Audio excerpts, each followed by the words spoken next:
some may find the following disturbing. Discretion is advised.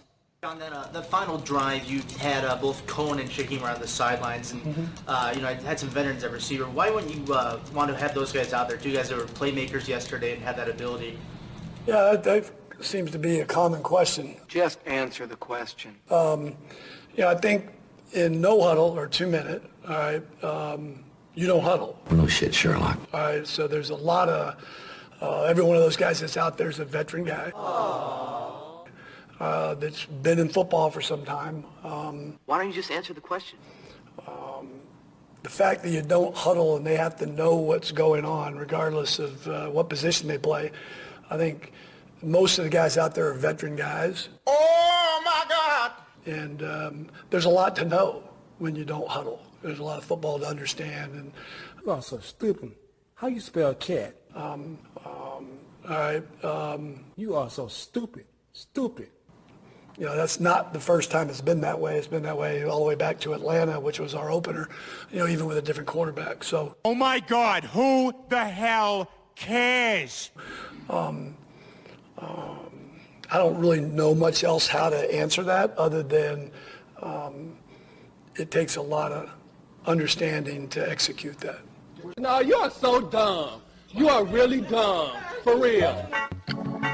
Yeah. Oh, yeah. Oh. Yeah. Yeah. Nah, nah, nah. A Bears ballroom.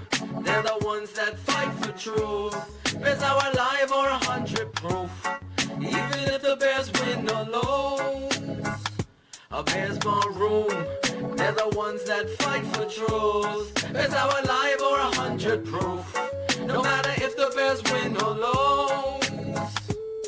Yo, first, the smartest man, no tweets, he's ever missing. Impossible, the mission, call out frauds with precision. Bears 100 proof, these faces number one Adora. Slaying dumb tweets, cross-eyed like Conforma. Never one to back down, to call a fraud a lemon. Wise man, no doubt, Miller's asterisk ending. Cheers, Bears fans. The fire Puerto Rican barkeeping for Chicagoland. He's the godfather, the one, the real producer. Always keeping the show together with the voice that will seduce us. Risking out a Firefox, the old timer never stops. IPA, drafts, malts, craft, barkeep takes the shots. No denial. Bar flies appreciated worldwide. Canada, Scotland, England, Brazil, Mexico, and Dubai. Dr. Phil is the guy, the one to realize that's the barroom needed to show with an endless shoot supply. Go big coat fought the narrative on color, brought the Jasons of campaign for Mitchell. Now I'm the standing up for the truth. You know your boy's a little guy. These media heads won't give us credits up to the bar flies. Flies. Fuck a fraud in his keyboard, Twitter tough guys surround us. Raining truth on the Bears worldwide, bar flies astound us. This is the number one pod, that's the reality of the truth. And if you don't know us by now, Bears 100 proof. A Bears ballroom, they're the ones that fight for truth. Bears are alive or 100 proof. Even if the Bears win or lose. A Bears ballroom, they're the ones that fight for truth. Bears are alive or 100 proof. No matter if the Bears win or lose. A Bears ballroom, they're the ones that fight for truth. Bears are alive or 100 proof. Even if the Bears win or lose. A Bears ballroom, they're the ones that fight for truth. Bears are alive or 100 proof. No matter if the Bears win or lose. Bears ballroom, yeah. You know you got to feel it. You got to feel it. You got to feel it. Bears ballroom, you know you gotta feel it. Yeah. You gotta feel it. Do you feel it? Fire, John Fox. Yeah. MC fulfilling. Another fulfilling 45 track. Bringing the hits for the Bears bar flies. 100 proof worldwide. Shout out to the super producer, the Godfather, stand up, unite. Aldo Gandia. Shout out to the Vice President. It's the Bears bar. And of course, it's only one. The smartest man in the bar room. Come on now. The mailman, Shane. Money Man Marcel. Deliver the mail. MC fulfill for the the Bears Ballroom. Your boy, Draft Dr. Bears Phil. 100 proof. Yeah, I feel like they trust me. I know Coach Donald Loggins trusts me a lot, just how far I've progressed and what Coach Fox is allowing us to do on offense. What Coach Fox is allowing us to do on offense. What Coach Fox is allowing us to do on offense. What Coach Fox is allowing us to do on offense. What Coach Fox is allowing us to do on offense.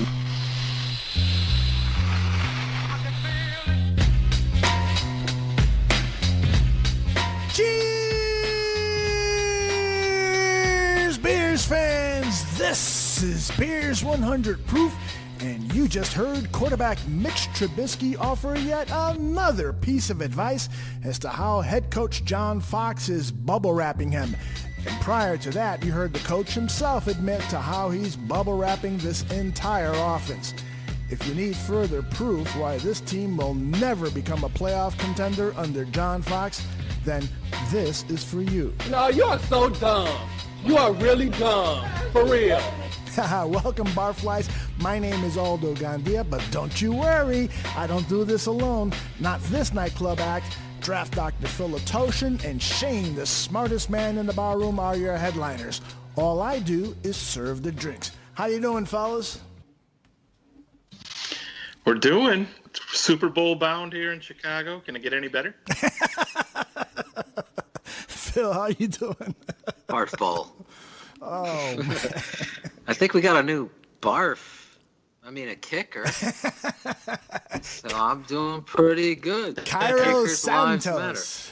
You think he's going to be sporting a Brazilian wax in the locker room? The kid is from Brazil. He's the first NFL player from Brazil. We have barflies in Brazil, so you gotta love Brazil. Go ahead, Shane. I'm sorry. No, he should love those gusty Chicago winds and winters that he's going to be kicking in. Guy from Brazil, so that's going to be a lot of fun. Well, he kicked that Kansas City, which is not, tropical temperatures. That is true. And he did really well. I mean, he would probably still be kicking for the Chiefs if it wasn't for the groin injury he suffered early in the season. And you should hook him up with your masseuse.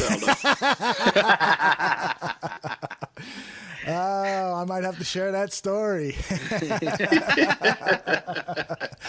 Not right now, though. All right.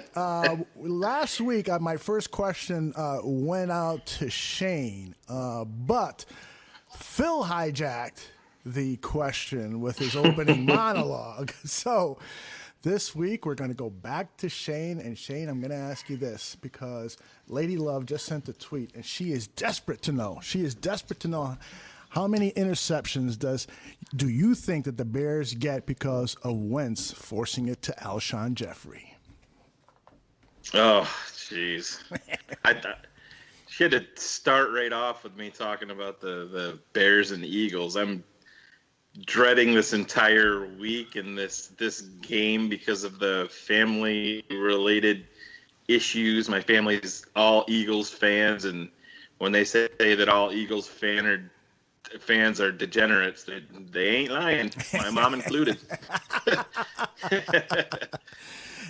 Even your mom gives you a hard time? Not looking. Oh yeah, no, she's a good lady. She's not really into football too much, but I should say that the men in my family are all Eagles fans, and they are complete degenerates that fit that Philadelphia Eagles fan profile to a T. So they can't get any worse for me this Thanksgiving weekend. That's for sure. But as far as forcing it to Alshon, I don't know. I like I said, I'm probably the eternal optimist when it comes to the Chicago Bears.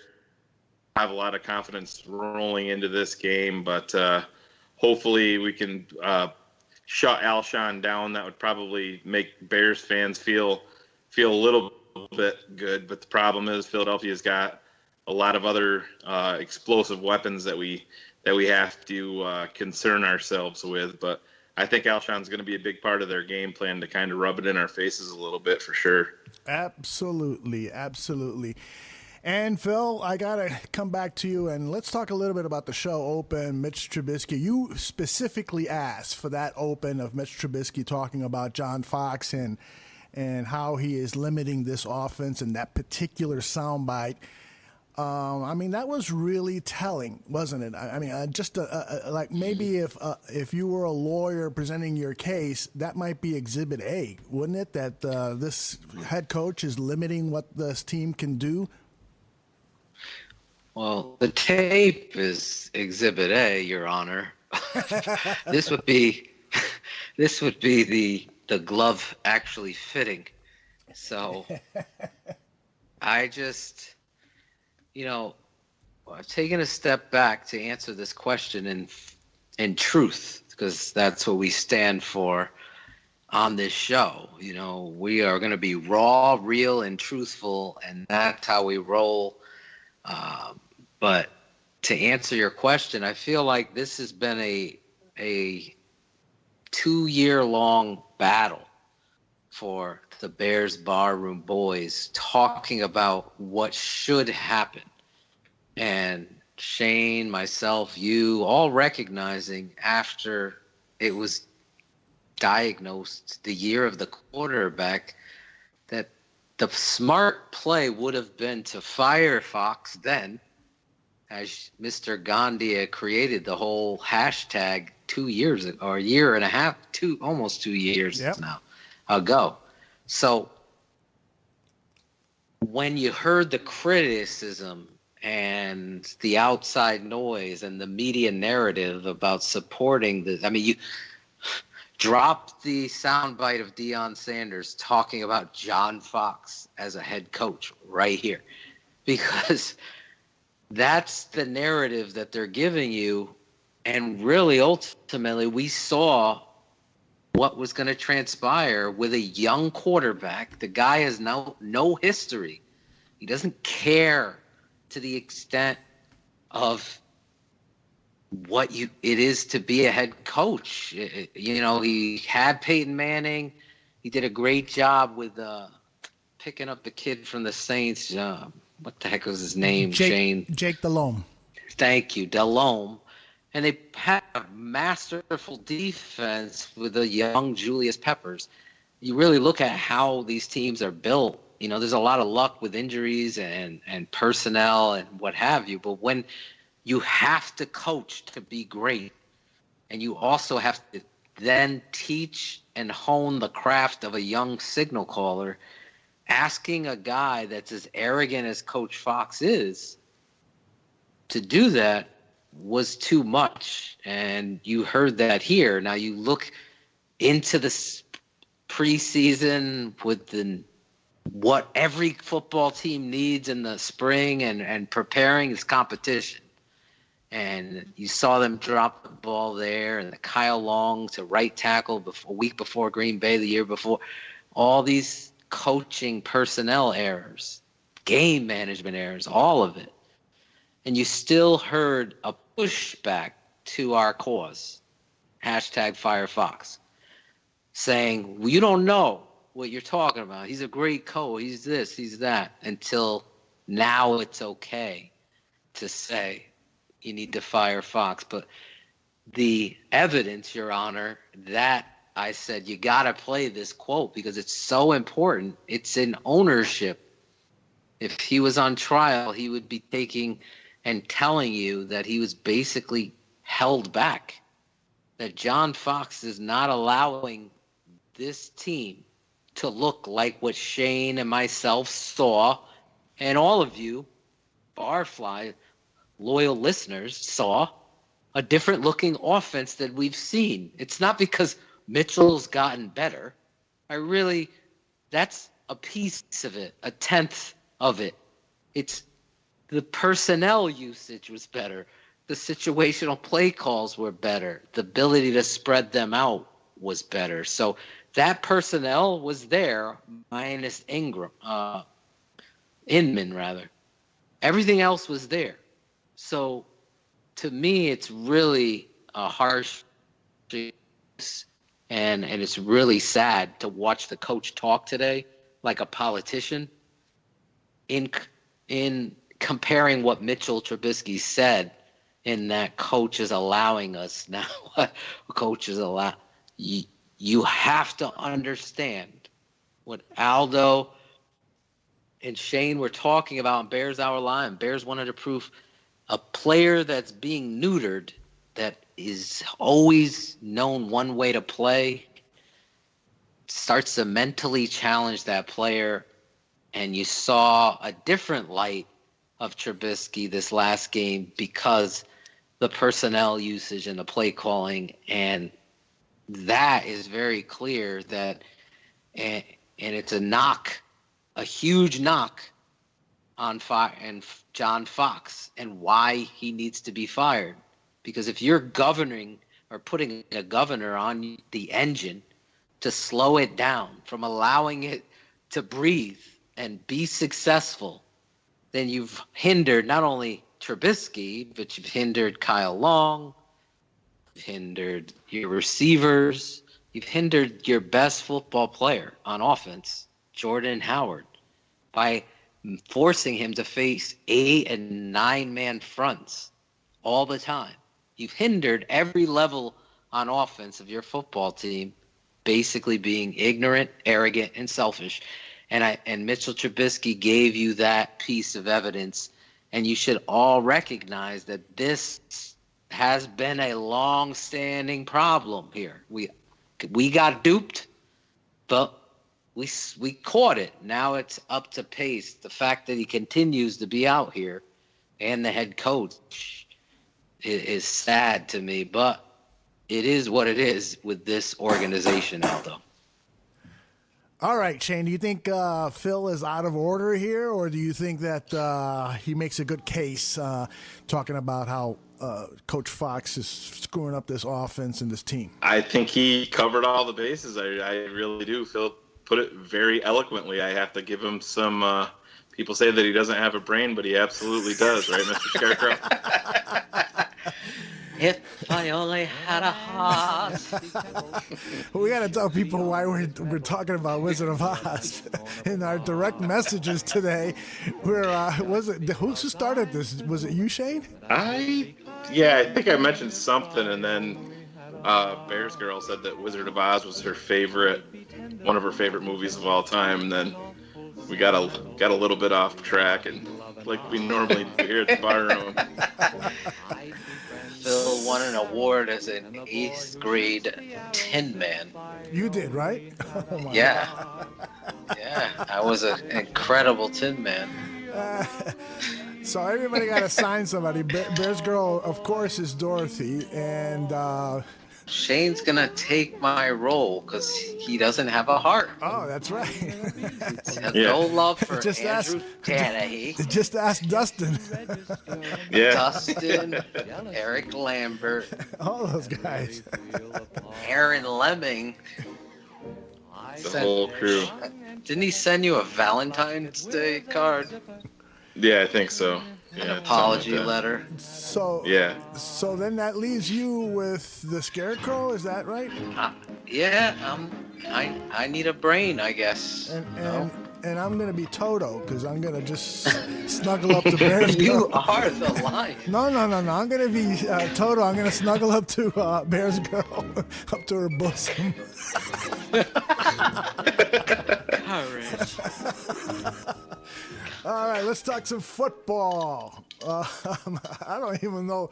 We had a bunch of technical difficulties here, Barflies, and so we're a little discombobulated right now. Did we talk about Santos already? Right? I think I mentioned it. Did we talk about it and record that, Shane? I think so. I didn't think we recorded it. No, I thought that was early when we just signed on. All right, well. I didn't think so either. Okay. Ready? Yes. 3, 2, proper modulation. All right, who knows anything about this kicker? What's his name again? Cairo Santos, the Brazilian guy who got the Brazilian wax. Didn't we talk about this already? We probably did. Maybe we did record this. It sounds familiar. Well, let's do it again. I can always edit it out. Phil, you ever had a Brazilian wax? No, but... What exactly is a Brazilian wax? Dates. Oh, really? You have? Oh, yeah. Wow. I think a Brazilian wax is down to the bare minimum. in the private area. All right, so they go. I could be completely wrong about this. Do they but go into the anus and take the hair out of there too? I think so. They get in all the crevices and surfaces. Yeah, Those well. Brazilians, straight, they love the surf. They love the straight, flat plains. Yeah, the surf with no turf, right? Put down the field surf. Stop adding up slip counts. Give pox. Give pox. Let me do it again. If you guys want to talk about that, Dustin actually, as his career, he bleaches assholes down in Florida. Dustin You weren't Reagan supposed Padilla. to tell anybody. That was an internet secret, Shane. Come on. Yeah. He's doing them for half off on Black Friday. All right, man. I am like totally lost. I don't even know what to ask you guys. All right, I got a topic. Let's talk about Leonard Floyd and this injury. I mean, it clearly is a serious injury. At the press conference today, John Fox was evasive when answering questions. And basically what he was trying to tell reporters is that he doesn't have the full medical report yet. So it could be a season-ending ACL, or it could be an MCL that they're still doing evaluation. So clearly he's going to miss some time, whether it's 3 or 4 games or the rest of the season. Shane, what do you think this does to a young player? What are your concerns? Obviously, that your biggest concern is that it's not, his knee isn't ripped apart like happened to Jalen, what's his name, from Notre Dame. But I don't think it's going to be that serious. But what are your concerns about this whole injury? Well, the biggest thing at this point in the season, if it was torn ACL, is you don't want it to leak into this next off season and get to the point where he miss all of the OTAs and training camp next year, because with him being such a young and still a raw player, that can just really stunt a guy's development. When you have an athletic freak like Leonard Floyd, you obviously want his wheels completely healthy and ready to go. But I think Fox did come out and say that they don't believe that it is an ACL.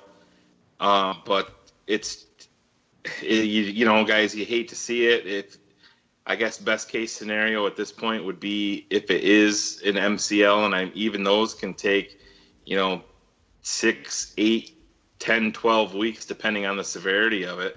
So I'd say it's probably pretty likely he is out for the season, and maybe it's just a deep bone bruise on his knee at this point too. Who we don't really know, and we know we can't get any valid information out of Chicago. So these next couple of days to see what does come out, it will be very crucial. But like I said, when I saw him go down, and anytime the cart comes out, it's always normally real bad news. And I guess that was just a little glimmer. It gave us a little glimmer of hope with Fox saying that they don't believe it is torn ACL. So that is a little bit of good news right there, if we can take anything away from it. It's tough to swallow, because he really was having what I would say, in my mind, his best football game that I've seen him at the point of attack, in the run game as well as in the rush game.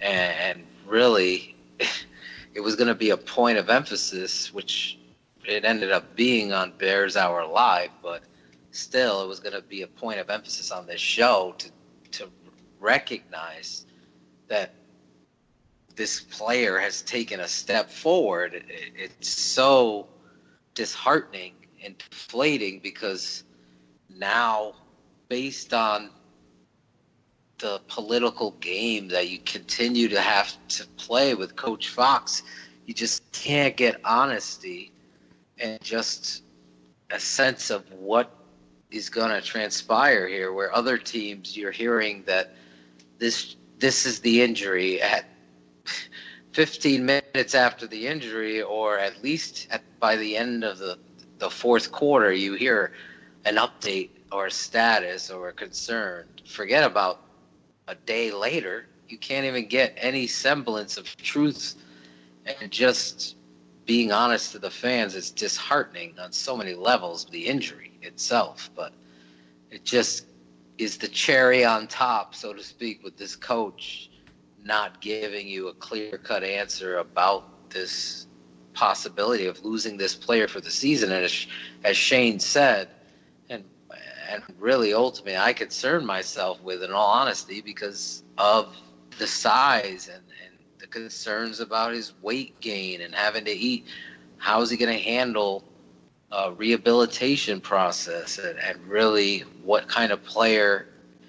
You saw what's transpired with Kevin White. I don't wish anything on anything, but those concerns will be there the longer this delays out of what it's going to be and how they're going to attack the rehabilitation process of it. So not a good thing for the Chicago Bears in regard with Leonard Floyd. I keep my fingers crossed, and I know what Shane said. It kind of alluded to the fact that they don't think it's the ACL. So that's the real only hope you can have right now for this football player returning and just getting healthy for next season, because clearly you're in a season on the brink there in regards to the Chicago Bears and how they're going to handle this. Obviously, he addressed Isaiah Irving. There was several questions directed at him in regards to that football player, and he's so, again, just dismissive of how they might handle it, thinking he's giving away secrets that other teams wouldn't know. But you're going to see Isaiah Irving get into the game and really rush the passer and see what kind of football player he is. It's going to be hard because you got McPhee and Sam Acho, and they're not really going to give you the greatest at pass rushes. McPhee has flashed a few times, but like we said, he's been playing very selfish and losing contain and opening up plays that end up being points given away. So I want to see how they do it. I think they could move Christian Jones, Aldo, play outside linebacker, rush, D-end. I thought that was his best position anyway, and he shows signs, obviously, of improvement. He's been tremendous inside, but you're really, really weak at outside linebacker right now. You got Timu. You're getting, hopefully, Danny Trevathan back next week. So I just think that's how you got to handle that outside linebacker position, because Leonard Floyd really was taking a step, and it's sad that he was hurt like that. Yeah, and my biggest concern is, how he's going to handle this psychologically. If you remember in his rookie season last year, Fangio was a little bit concerned about how he came into camp and whether he was in the best shape he could have been, and got on him. And I think that the fact that he wasn't 100% and physically fit for the rigors of training camp were part of the reason why he suffered a number of injuries early in his football career. And so if he does have to go through that grueling rehabilitation of a torn ACL, does Leonard Floyd have the mental makeup to go through that and really battle through all of that pain and to get all of that work done to come back as good as before physically, or in some cases, guys come back from those kind of injuries even better because of the kind of work they put into that.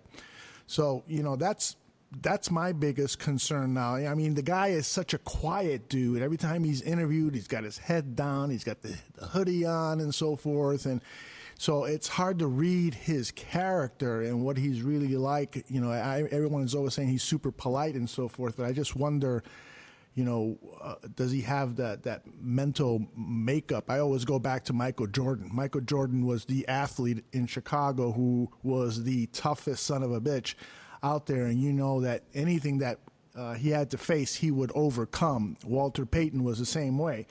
And so I just hope that Floyd, whatever the extent of the injury is, comes back goes through that rehabilitation process and fights it and comes out on top. All right. And then, Phil, you were talking about Isaiah Irving. My other concern with that is basically what we heard in the beginning of the show. You know, Fox is indicting all of the young players on his team. He just doesn't feel comfortable throwing these guys out with their assignments. And Shane, you know, do you get the same feeling that I get, that this is an indictment of the coaching staff for not teaching these guys, you know, what to do on 2-minute warnings, and Isaiah Irving's play situation is what to do on certain down and distances and certain plays and so forth? Isn't that an indictment of the coaching staff? Absolutely. It's 100% an indictment of them. And, you know, Phil points out Isaiah Irving, he comes in for a play and makes a stop in the backfield, and the very next snap he's off the field. And this is why you're a 3-win team, really, because the NFL is a young man's league. I mean, this is you're not going to win consistently with a really old veteran, you know, football team. You look at a team, unfortunately, like the Philadelphia Eagles and the Minnesota Vikings and these teams that are making their runs, and they're doing it with youth all over the place. And for some strange reason, you know, getting back to John Fox and talking about that 2-minute drill, what other team in the NFL takes their best players off the field at the most important, crucial time of the game, and he says that they don't know the 2-minute offense? Well, you're playing a rookie quarterback that has 13 college starts and was in his 6th start in the NFL. Well, let them grow together and go through that. It's when you're a 3-win team, that's exactly why they should be out there. It's just there's no rhyme or reason. When that right there in and of itself is a complete indictment of John Fox and how dated and prehistoric his philosophy is on all of this. It makes no sense whatsoever. This is the time when Mitch should be taking his lumps. You throw everything at him and let him grow as much as possible, because this is all about 2018, 2019, 2020. And I go back to when I was talking about Carson Wentz. As a rookie, Carson Wentz had like 600 pass attempts as a rookie. And you see how that's paying off for him this season. And, you know, Mitch Trubisky, yes, he has been passing the ball more, but they need to continue with that. And there's no reason Trey McBride and Inman and Howard and Cohen and Shaheen all weren't on the field at the same time. They're your best, most explosive, most consistent weapons on this team, but John Fox thinks that you should take them off the field because they don't know the 2-minute offense. Well, you're the fucking coach. Show them what to do. Oh, my God! Lord! Oh, my goodness.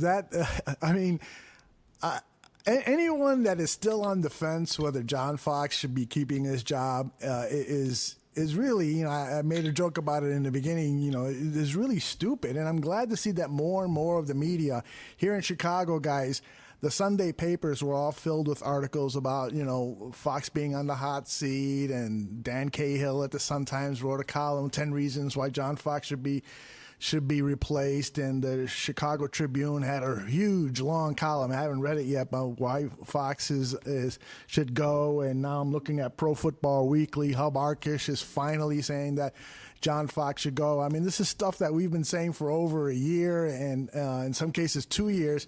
This guy is just incompetent, you know. And Shane, you nailed it when you say that this guy is taking his prehistoric approach to coaching football. This is a young man's game. This is a game where you have to adjust to the times. And Phil once said, you know, the game of football doesn't change, and it doesn't. It's still always about running, tackling, throwing, all those basics. But in terms of strategy, the game changes every, you know, few years. New stuff comes about that offenses and defenses have to to adjust to. And so for John Fox to try to pull out that Tim Tebow approach to playing football again is destructive, not constructive. And it just baffles me that this guy is still employed by the Chicago Bears. And if Ryan Pace does bring him back, then, our new campaign, you better start thinking of lyrics that go for fire Ryan Pace, Phil, because that will be our new chant. I mean, geez, it just is hell, very frustrating. All right. This is the biggest off-season, well, unfortunately, since last year when it was the off-season of the quarterback. Right. But just you think about moving forward, if Ryan Pace and George McCaskey decide to stick with John Fox for one more, you're essentially just throwing cold water on this scorching hot offseason right from day one. It's over. It's over. The free agents are going to come here unless you just, grotesquely overpay them with everything that's up in the air with John Fox. You're not, if they bring Fox back, Loggins is going to be the fall guy, obviously, if that happened. No, you're not going to get any offensive coordinator. Who are you going to get? Mike McCoy, who was just released in Denver just because he, has an in with John Fox. That's probably going to be your next guy if that's the route they go. And it's just, if that is the step, that's like signing Mike Glennon and making him the answer, the future of the Chicago Bears at quarterback. That's just as detrimental in my book. Hey, guys, what are we going to do about Deion Sims? You're fired. You're fired. You're fired. I haven't looked at his contract details. I don't recall, but it was a multi-year guaranteed contract, right? Clearly, this guy is not better than Adam Shaheen and Daniel Brown. So he either goes down to third in the depth chart, or maybe even we give Ben Browniker a chance here. Yeah, you can move off of his contract in the year. It's like $750,000 going to count against your cap. So he's, again, something that Pace and his crew is famous for. They're not carrying these, even though some of these players that have signed the multi-year deals like Marcus Cooper and Deion Sims, Pernell McPhee was another one that signed a multi-year deal. Really, after year one, it essentially became one-year deals, and they're easily moved on from. So Deion Sims is no different. But you hit it, Aldo. You see this young stable of tight ends, and is there something that Adam Shaheen can't do better than Deion Sims right now? And this guy came from Division II. Yep. I don't think so. Not a and thing. he's a raw prospect. I'm a fan of Daniel Brown. You brought up Browniker. He's another one that I'm high on. So I think Deion Sims is in a lot of trouble. And I mean, hopefully health-wise he is okay. I know they're still saying it's a sickness and they can't talk about it too much. So you do hope he's healthy and it's nothing that's too bad. But that will be something interesting to watch this offseason with him. Why can't they give information in regards to his illness? Is that a HIPAA thing? Is that what they're trying to do here? I don't know. It is like this great mystery if you heard that back and forth going on with I think Fox, it was Brad Biggs. Fox did bring that up, and I haven't looked into it too much, but somebody made the comment if it's a sickness that's not, football related or anything like that, I guess there was somebody out there that made the comment that the HIPAA laws could come into effect with that. So, I mean, I don't know is it mono or something like that. You see guys go down, for a while with that, but I see he was tweeting tonight trying to get somebody to give him some free shoes. He needed a size 15, so I'm not sure how sick he is. But maybe seeing Adam Shaheen play well, maybe that's giving him a little bit of motivation to feel a little bit better and get back out onto the field. Who knows? Because you never know with these guys. I don't get the whole charade of going back and forth trying to reword the question for the coach to answer. All he has to say, he's got a stomach ailment. He's got mono. Yeah. There's just this is over and over with this guy. I get the player. I'm not ready to turn the page on Deion Sims yet. I completely understand. This whole team has been held and hamstringed by the head coach and the offensive coordinator being allowed to, whether or not being allowed to, or just being really not the answer as the offensive coordinator when it comes to this team. He doesn't have a feel for it. He's continuously putting you in situations that aren't using the appropriate personnel. So I don't know. Dowell, Fox, all of it's got to stop in my mind. It's just ridiculous. Phil, let me ask you this way, and I know this may sound a little bit morbid, but with him being sick and not being able to play, if he does come back, are they going to bench Adam Shaheen and not play him? You know what? I swear to you, I'm glad you asked that. I guarantee, yes, they will do that. Yeah. And that's my point. is the showcase of why that's not your head coach. This is the wrong guy. I don't know this. Like my uncle is an old school coach. West Coast philosophies came from the Mike Brown descendant. My father, same thing, old school philosophy. It all transitions to what it is you're doing. You want to kiss block, you want to scoop, it all is an offensive line. And now you're spreading people out and using option philosophies to get linebackers to peek or to step wrong and enable you to get open windows. This stuff is passed down over and over and over. To watch the Chicago Bears not only formationally fail, but also personnel-wise fail, and then go to this reasoning and rationale. Well, he was sick. He was our starter before.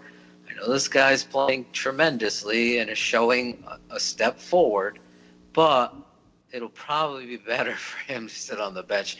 It's the same bullshit excuse that this fucking pussy-ass coach sat in front of everyone and lied. Literally, their job as a rookie or as a veteran is to know your playbook. And it's funny, Trey McBride is in on the 2-minute drill. He wasn't in camp. He wasn't in OTAs. So you're obviously lying. Why the fuck you lying? Why you always lying? Oh my God. Stop fucking lying. It's disgusting because Josh Bellamy can't catch under pressure. He drops it. He folds like a 10. This coach is selling you on Josh Bellamy being a better option than a Inman because he knows. No, it's a lie. It's pathetic. It's completely a showcase of arrogance, and it's really frustrating because these are the little things that you pick up. It doesn't take an old school coach to say, okay, I'm going to play who's giving us the best chance to win or who's playing and has the hot hand. That's old school football. This is a coach that's just playing dumb school football. He's not the right guy, and Dowell is not the right offensive coordinator, so the whole thing has to stop. It's ridiculous what you saw in a presser. I know Shane gets a little topsy-turvy when I talk about press conferences or how people handle questions. I think you guys all understand now. It's not about winning or losing the press conference. It's about telling the truth, and that is the answer. And I don't think you're getting that from the shit show you have at Hallis Hall. So true. Hey, Phil, I wanted to ask you a question because, you know, we all we're privy to seeing a lot of college tape of Mitch Trubisky, and I'm not, anywhere near your guys' knowledge of quarterback mechanics and all that stuff. But I detected that in college, Trubisky did open up his throwing stance quite a bit and got away with it in college over and over and over again. Now, in yesterday's game, it was quite obvious that there were a couple of throws that he didn't get away with when he had that front foot opened up wide and his hips wide open, and he was misthrowing on a couple of balls. Is that easy? Do you agree with that assessment of what I saw, and is that something that is easily cleaned up? And that was also a question that Chris Armstrong had for us yesterday on Bears Hour Live that I wanted to make sure we covered today. Well, yeah, the commentator broke it down. He showed his stride step to throw the football is off. Yeah. So it forces a different kind of angle to his football. But when you're an anticipation thrower, which he tends to be very good at, you can get away with those awkward angles as long as you're letting go of the football at the appropriate time. You throw the football enough, you start to understand it. You could just recognize natural passers. And when I look at Mitchell Trubisky, I see a natural passer. I saw some balls that he mistimed and he didn't follow through accurately or didn't believe what he saw. And those things are what Shane and I were talking about, that these errors are going to be occurring because he doesn't trust it 100% yet. He doesn't know or hasn't been allowed to spread it out and start slinging it and feeling it. That's what a young quarterback needs. And it really caught everybody off guard by doing what it is we talked about on this show for months that they needed to do with their personnel: shotgun runs, run the spread, run the option off of it, let him pull it and use his feet, let him bootleg out of it, get Jordan Howard go. Everything that we had talked about, that was, but really ultimately was hard for them to find, really, that they did it. And we were all looking around in our homes, at the stadium. Wait, what Bears team is this? Well, this is the Bears team that Mitchell Trubisky in the opener was telling you John Fox was allowing them to open it up a little bit more, and you saw the difference. And thus... Well, hi. And here we go with another exciting episode of Word of the Day with Lance Conrad.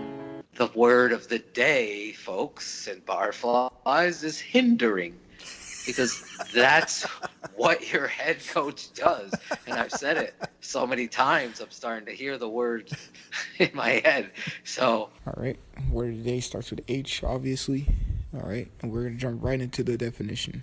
The definition means create difficulties for someone or something, resulting in delay or obstruction. Okay. So something that will hinder you is like a roadblock. It's hindering you from getting to point A to point B. Or if you're playing basketball and you have a defender in front of you, he's hindering you, or he's resulting in a delay, or he's an obstruction for you getting to the basket. All right? Oh my God, who the hell cares? He's the hinder. He is the hindering decision of your team because it affects everybody. When you have a good offense that scores points, your defense feels a lot more comfortable and rested. You got a good offense that could keep you in games. Your defense doesn't always have to be counted on to make a turnover or get critical stops over and over again. The offensive side of the football under John Fox is scared, as I said. And it's really ultimately Mitchell Trubisky being allowed to get comfortable, spread the field, and like Shane and I said in the beginning, getting the right personnel to do things philosophically on the football field that gives you an advantage. If Tariq Cohen gives you a double team and it's dictating that play you had called, then I'm not the smartest man in the bar room here. Oh shit, Sherlock. But I'm certainly going to be predicting beforehand, well, I'm going to motion Tariq out. I'm going to have Jordan in the backfield, and I'm going to see what the defense does. Because my guess is if they're going to double him, which you're predicting is going to happen, then I'm going to give my quarterback the ability to check to a different play that's predetermined from that formation. And I'm slowing it down for the worldwide fans. What that means is I come to the line. I'm the quarterback. I called the play in the huddle. I also say check, run, whatever the play is called, or check, pass, the play is called. Or you could simply run the play from right and left, all based on the call in the huddle. When he gets to the line of scrimmage, why do you hear this white 18 or down, green 14? Whatever the code is, green means right, or red could mean right. Whatever it is telling you the play direction, telling you what he saw based on that movement, and now it could be a black call, which tells you, no, the play's off. Now here's the call. 28. That could be the run to the left out of the shotgun. All on one little call in the huddle, there's two plays. But that was awesome. You can even get more complex and have three plays called predetermined based on formation. So you could run anything out of it based on if I'm getting a double, if they've moved the linebacker outside to cover him, we know we're going to try to get that matchup and we're going to pass to Tariq Cohen. And it's a chess match that the offense dictates to the defense. That's how you win. And I gave you the long answer. I gave you the virtual huddle on Bears Barroom. Where else are you getting this in Chicago? Nowhere. And I'm giving you the fucking answer. Is fire fucking Fox. Hashtag it up. If you're fucking tired of it, get to stepping because we're tired of losing, right? Preach it, Scarecrow. Jesus, I saw the wizard. Hey, Phil, I think one thing you forgot to say was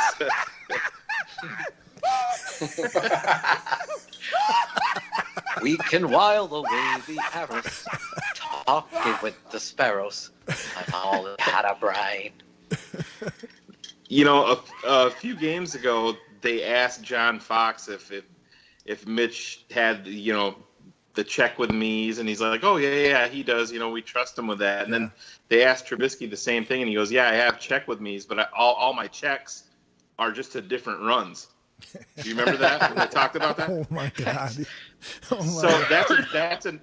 That's yet another indictment right there. Mitch Trubisky kind of throwing Fox, to the fire, which thank God he is, because we would really have no idea any other way. I mean, we know by watching and stuff, but it just we give him the ability to have check with me's, but if he sees 9 in the box, he can check to another run. So there you go. Yeah, absolutely. Can you imagine philosophically? No, seriously. Yeah. I was talking to a coach today, and he put it in great terms. Can you imagine you desperately try as a professional franchise to get 8 or 9 in the box because now you're able to simplify and use your weapons to get mismatches in one-on-one situations where and have identified a mismatch based on your talent or the formational leverage that you've gained. It's like 101 to coaching, and you're getting that, and you've totally crippled and humiliated the quarterback. Because don't think for a second this kid isn't talking to family, friends who play. Why are they not allowing you to throw? I mean, you saw a little bit of that from Switzer when Glennon was starting against the Packers. Yeah. His teammate from Dallas tweeted out, this shit wouldn't happen with Mitch. They all knew. It's like you knew Glennon sucked in preseason. You started him. This fullback is the worst football player I've ever seen on the Bears. He's starting, taking up a roster spot. Mark Sanchez, what is he doing? He's coaching. He's taking up a roster spot. You got Sam Acho and McPhee. You got one backup. Doctor, dial 118, please. Please dial 118. Russ End, you need some fucking talent in here to help your defense now. And you're sitting there carrying Sherrick McManus like he was the difference in the game. We really missed him, guys. Well.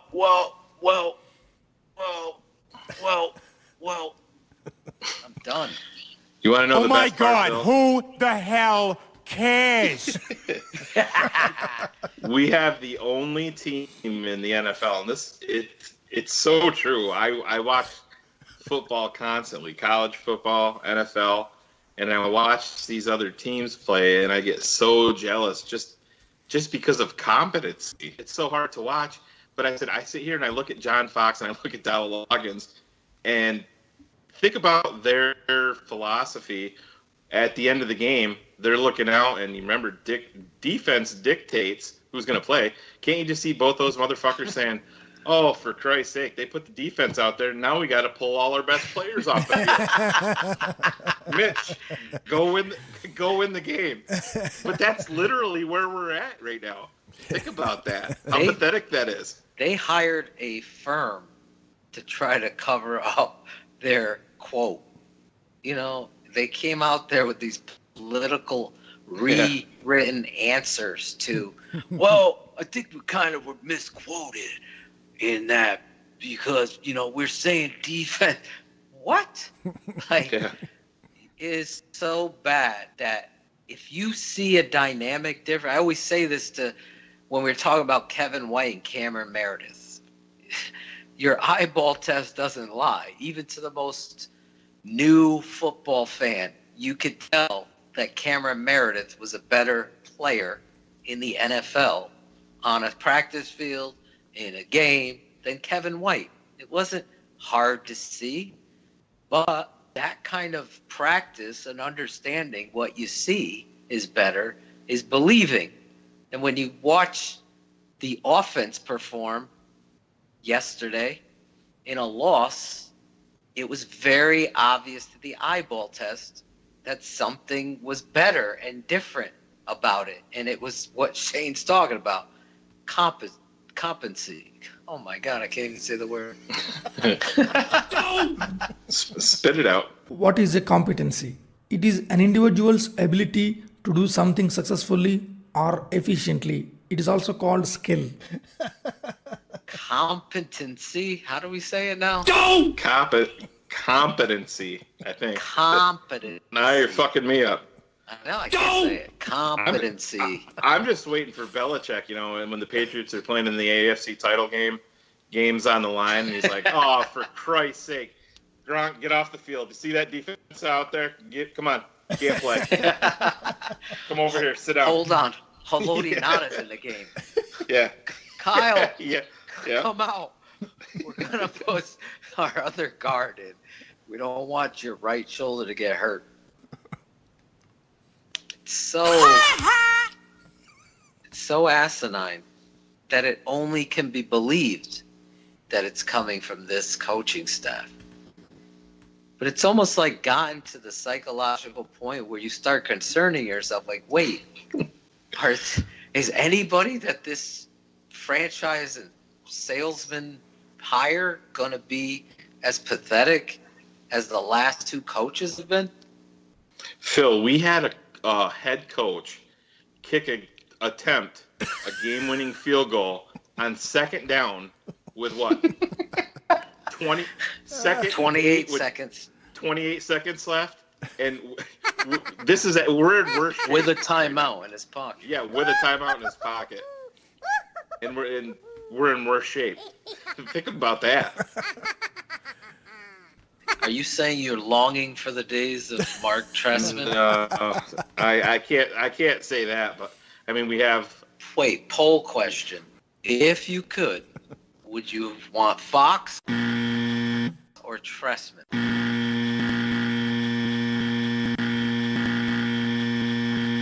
That's a deep thought. My initial thought was I don't want Trestman near my quarterback. Really? Really? Yeah. Well, I don't know. It's just, yeah, no, I probably shouldn't say it like that. God, he just ruined it for me so bad, guys. I mean, who knows? Fuck it all. Let's just, oh my God. This is a bad week for me. It's hopeless. We'll never make it. Never. We're done for. Yeah, I shouldn't say that, but. Blame Canada. Yeah, blame Canada. But no, he's back in the Grey Cup up there, so we got to give him that. But yeah, no, I can't think of a worse situation, offensively, coaching wise than Mitch has at his disposal right now. It's just it's a sad, really a sad situation, but I think he'd probably get beat up more, Mitch would, and our defense would probably be worse, but obviously, yeah, I don't even like to think about that. It's a tough one. We're going to have to put it to the barflies. No, come on. Put suicide as an option then. Yeah, right. Good Lord. Oh, everyone's going to put that. Yeah, I would rather. I want to know. I would rather have the carcass of George Hallis coaching the team. I would rather have George Jr. George Jr. How about Ed McCaskey? No, is it Ed McCaskey? The first Michael McCaskey. Michael. Yeah. Michael. Yeah, Would Michael have command of the locker room? Yeah, Michael can go out. He'd go out and hire a head coach that he hasn't even agreed to a deal with. Remember that, Dave McGinnis? Oh man, the coaching stories are going. Only in Chicago. Jeremiah was a bullfrog. That's a perfect moment for me to tell our BearsBarroom.com followers that we're starting a new series. Brett Malai is writing a series on the most frustrating, most embarrassing Bears moments in history. So I'm sure Shane just gave him a list of about 4 or 5 things that he can cover in the coming weeks. It's going to be a 70-part series. Oh, my God. We'll wrap it up in May. At least. No doubt about it. This is actually a great topic. It really is. We got a new writer on the roster. Yeah, Brett was the guy that contacted me via email telling me, this call and the Zach Miller thing has me pissed off. We should just do away with instant replay, and he made a compelling argument via the email. I said, hey, are you interested in writing? He wrote it up, and it was really one of the better articles we've posted in the bar room in my 3-4 years of running the site, and now he's writing this series on. He was actually going to write the series on the most thrilling, most interesting, best moments in Bears history. But then after the Packer game, he wrote me and said, I'm changing it to the most frustrating ones. Nice. So I said, yeah, I think that's a good idea. All right, listen to this. Oh, yeah. There it is. I love it when he does that. How could you not love the oh, yeah? Uh-oh, he didn't prepare again.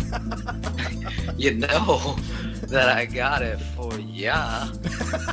I definitely didn't prepare. That one's going to leave a mark. The smartest man in the bar rooms, dumbest tweets of the week. Well, I love how you guys jump in and interrupt my creative flow. Yeah.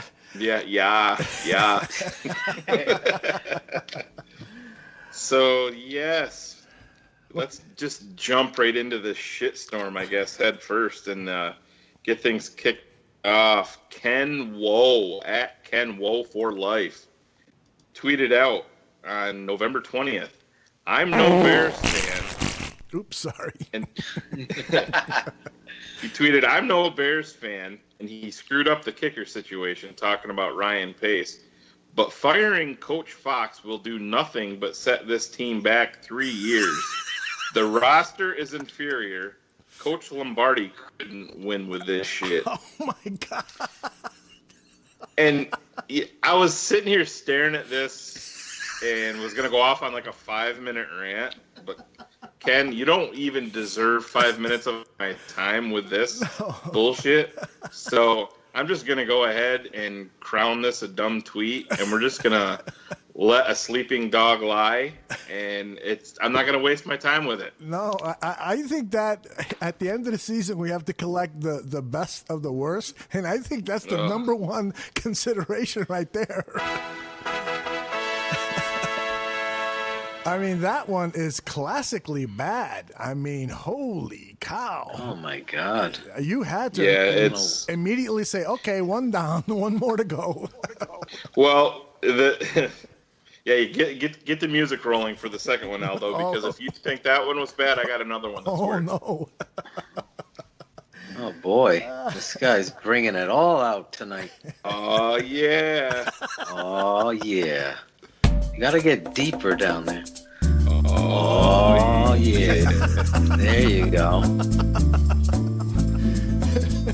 He's the smartest man in the room. If you beat a team 3 times, you break out the broom. What? For the sweep. These are the dumbest tweets of the week. Oh my God. You set it up perfect for me. Look at you. You didn't even Aldo, know. your next appointment, can you give me a gift card for Phil to send to your masseuse, because we're gonna get him the full package.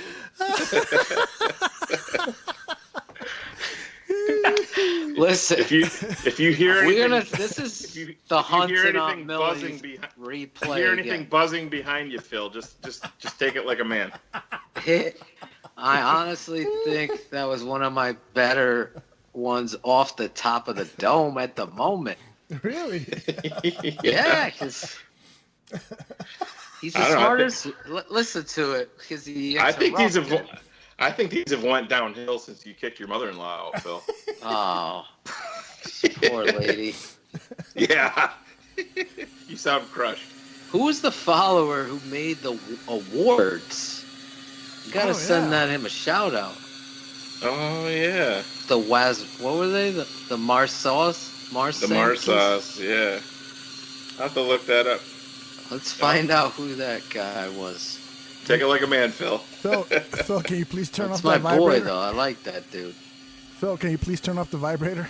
Oh, thank you. I thought that was the back massager. No, that was a vibrator. I'm looking at the picture. Gandia closet. Actually, I think that's Dustin's bleaching machine, isn't it? Oh my goodness. Oh, let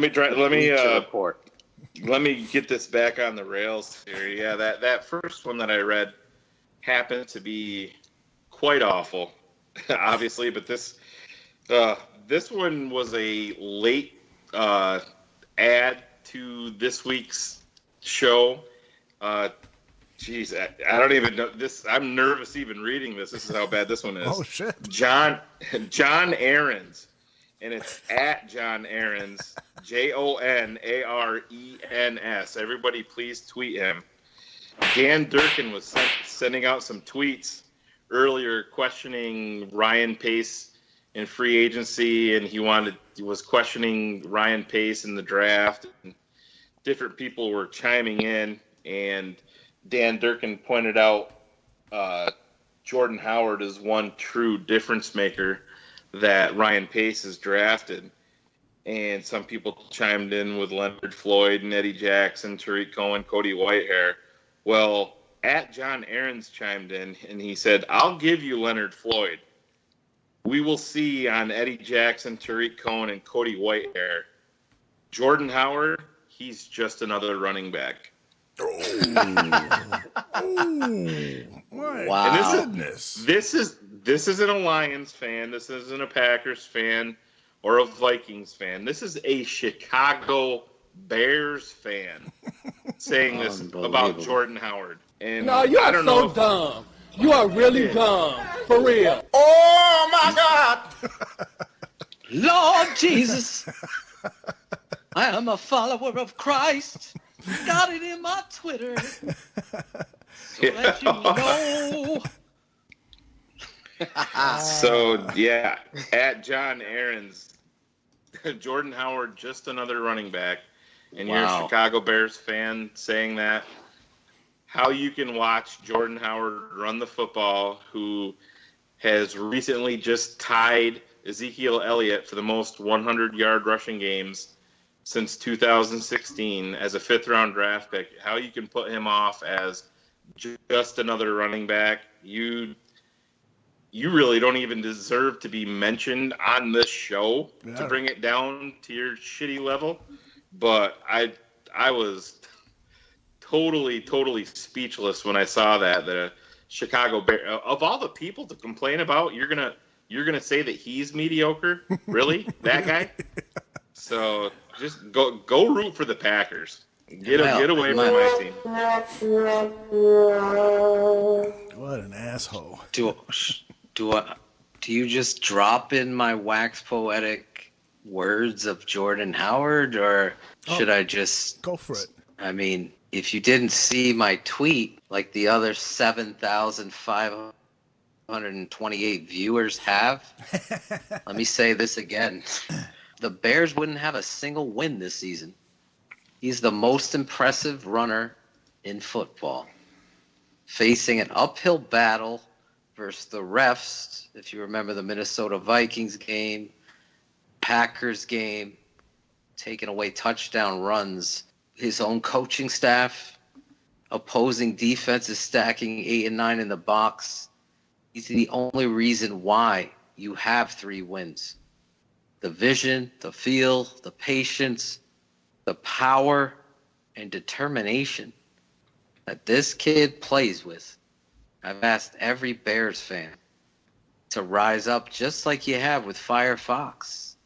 Whenever they talk Chicago Bears, I've yet to hear Jordan Howard be mentioned, but an afterthought. And it's sad because they talk about Mitchell Trubisky, they talk about the defense, they talk about Kyle Long or Cody Whitehair. They just don't recognize this man for what he does. And really, ultimately, we started the show with the new anthem, Bears Hour Live, always fighting for the truth. Bears Bar Room. Screwing up his own lyrics, Aldo. I was... Bears Bar Room, always fighting for the truth. Obviously, Bears 100 proof right here. That's what we stand for. And Jordan Howard should never be just another guy. Never shall he not fight for an extra yard. Never shall he go down on first contact. Jordan Howard, a true American. True Chicago Bear. Hey, Phil, you brought up a good point with him not getting mentioned, and I don't know if you guys listened to Tariq Cohen on the Chicago Bears Total Access or whatever the hell it's called.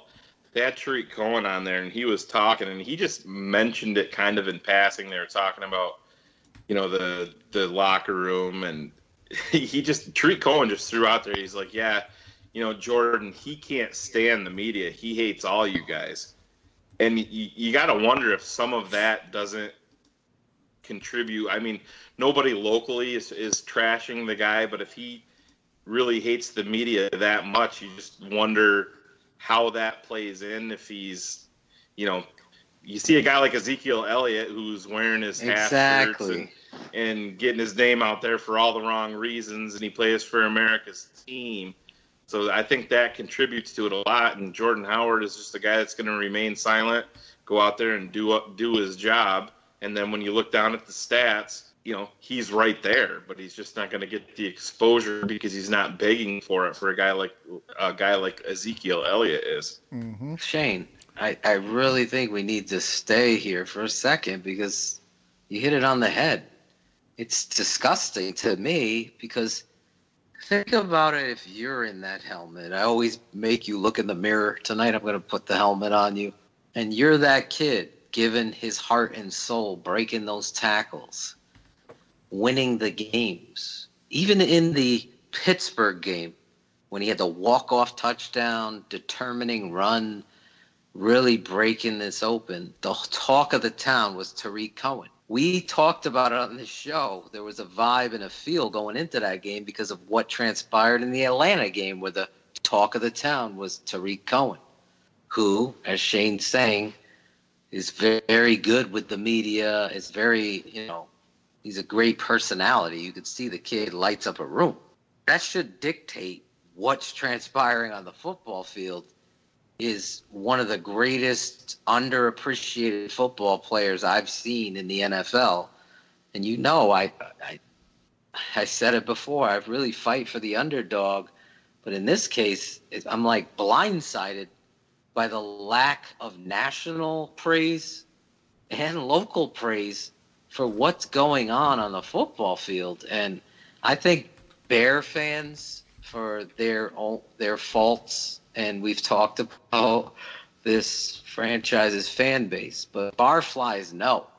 And looking at the reaction to the tweet and the video I put together for Bears Bar Room about Jordan Howard and giving him his due and having people stand up, it really hopefully can take on new meaning and really get back to the player. I tagged him in it because I feel that he feels it. He takes a lot of pride. I think he's a person with character, and anybody given their heart and soul, they could say whatever they want, but to be appreciated means something, and especially to someone as prideful as you see what he does on the football field on Sundays. And I don't think it takes much to let a player know that you appreciate them. We talked about it with Mitchell Trubisky needing your support and understanding the growth and the time and how the city has ruined and wrecked careers at that position. Here's a kid that is dominant. I'm talking dominant. I'm so impressed with this football player as a coach, as a former running back, as everything I could say. My love came from Walter Payton to the Bears. This kid wears his heart on his sleeve and is a warrior, and he needs to hear the love. If he's not hearing it from me, tag me in it and let him know, however you want to do it. But he's inspired me to give away one of the secrets and say, I'm writing a song about you, Jordan, and another football player that wear their hearts on this sleeve to change this losing culture. It's going to take a big effort on everybody's part, and your part as barflies and as loyal Bears Barroom listeners to speak up and cheer and call a spade, stand up for the truth on Bears 100 Proof. Well, Phil, I am moved to tears. You just hijacked my whole segment. I'm sorry.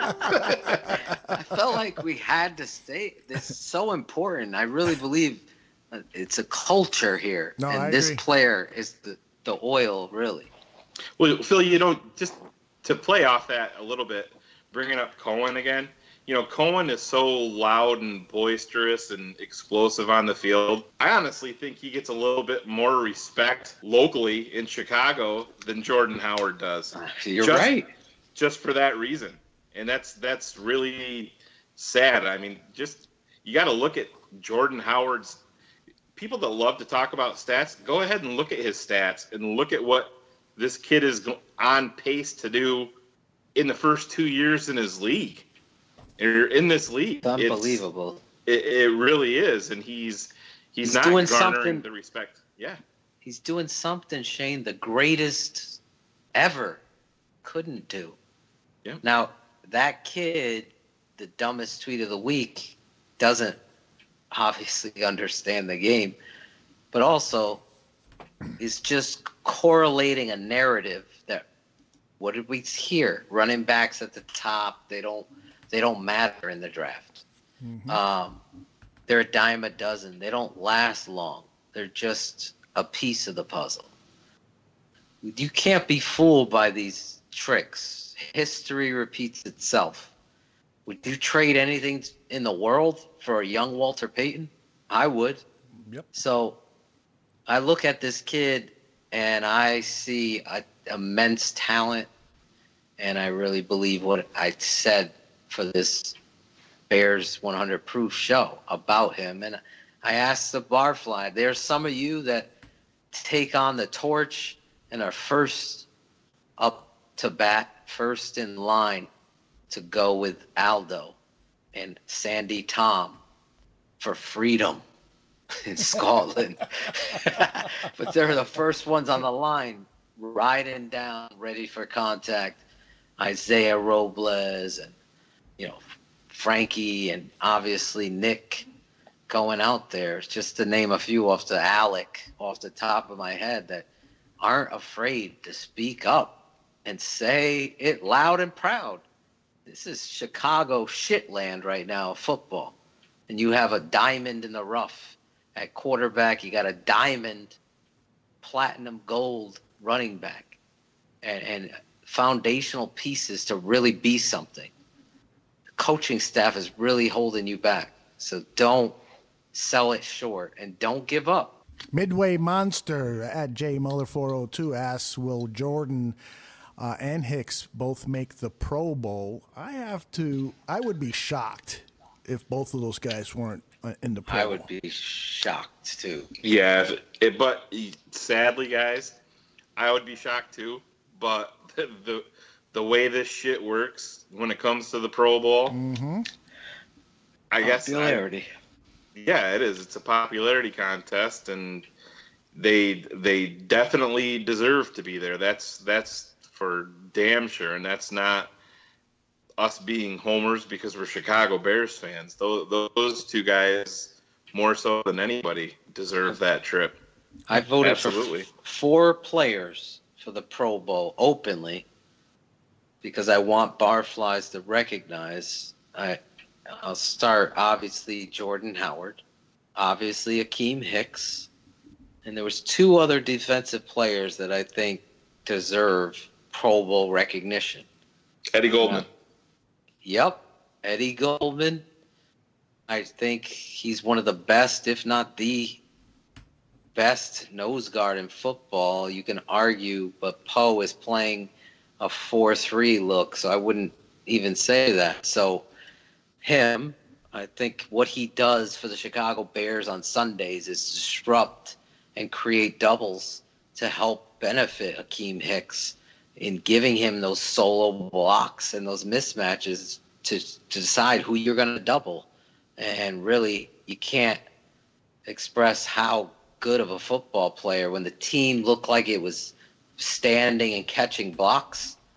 There's Eddie Goldman setting the tone again with a tackle for a loss against the Lions this past weekend. This guy shouldn't be overlooked. And the last guy, one of my favorite players who I told people never to give up on, and that's Adrian Amos. I believe he's the best strong safety, maybe second best if you're classifying the kid from Minnesota as a strong safety. What's his name in Minnesota, number 22? Harrison Smith. So if you're saying Smith's a free safety, then I would say right now Adrian Amos is playing the best strong safety football that I've seen, and physical, making plays, had the big touchdown return, had a couple critical fumble force against the Saints to get you possibly to win that game.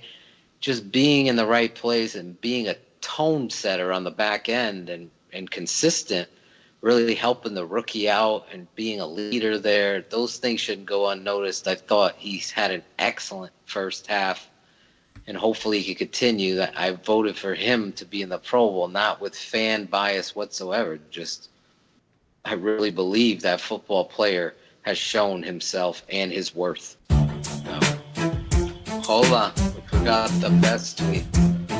What? We forgot the best tweet of the week because we got to Jordan Howard. Sorry. It's all right. One more. Oh, yeah. Oh,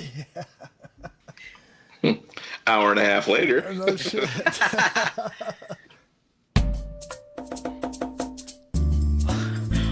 Oh, yeah. Yeah, yeah, yeah. Oh, yeah. Yeah.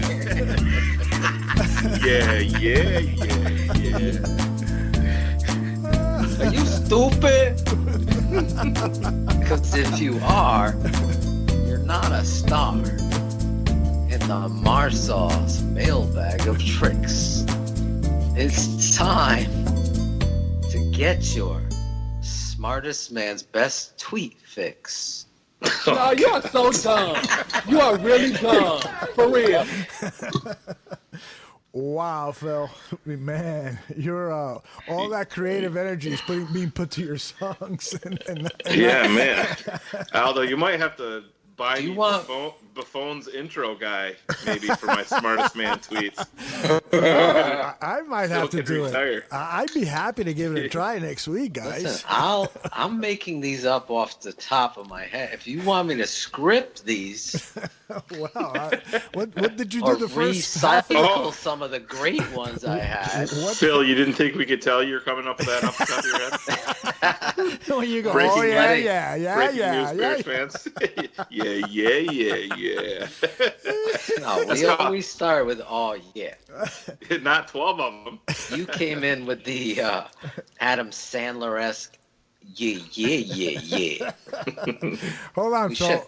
Can I record him on a track? Yeah, absolutely. Can we get Shane on a track?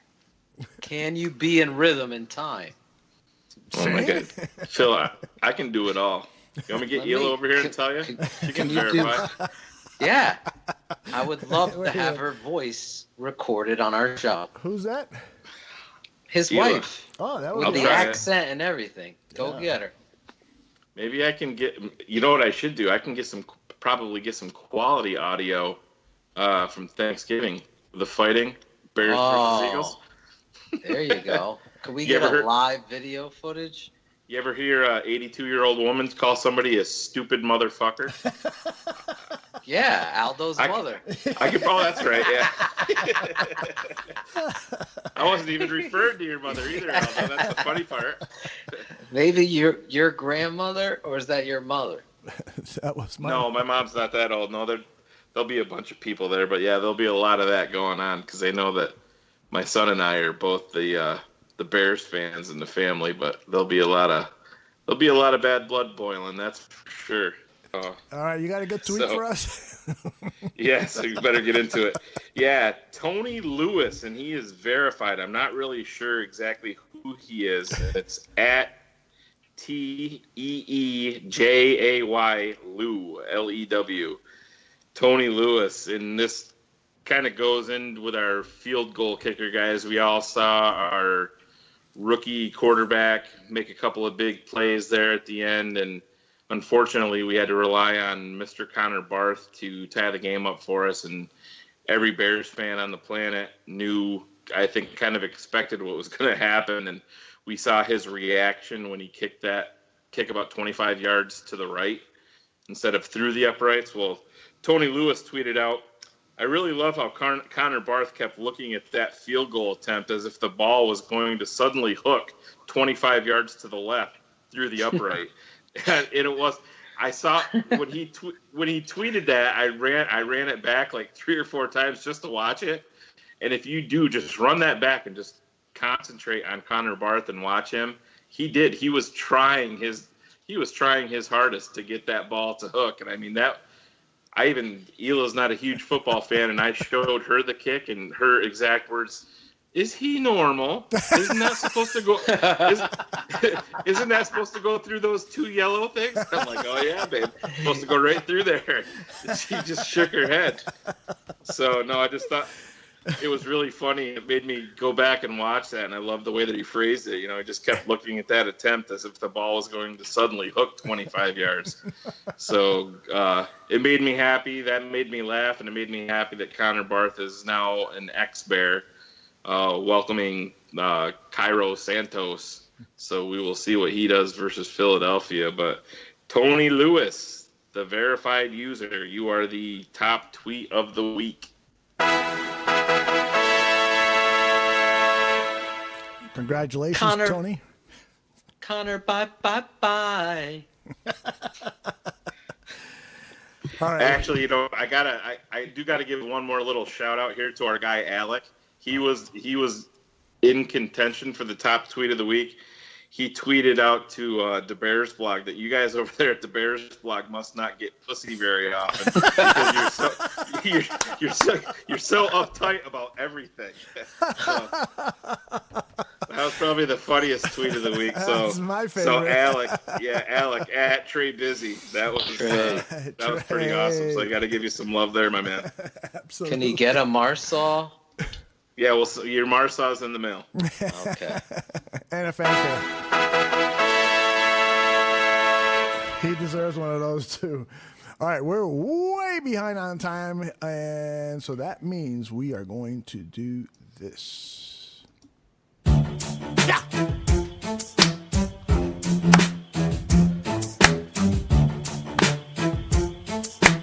Oh yeah.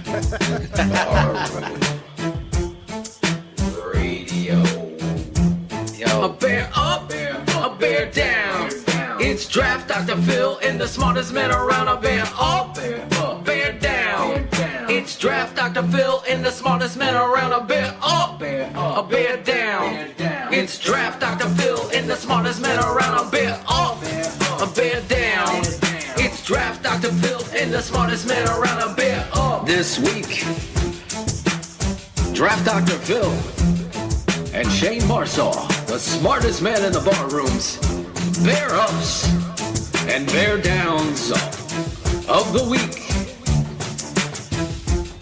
A bear up, a bear down, Draft Dr. Phil and the smartest man around there watching the tape and weighing.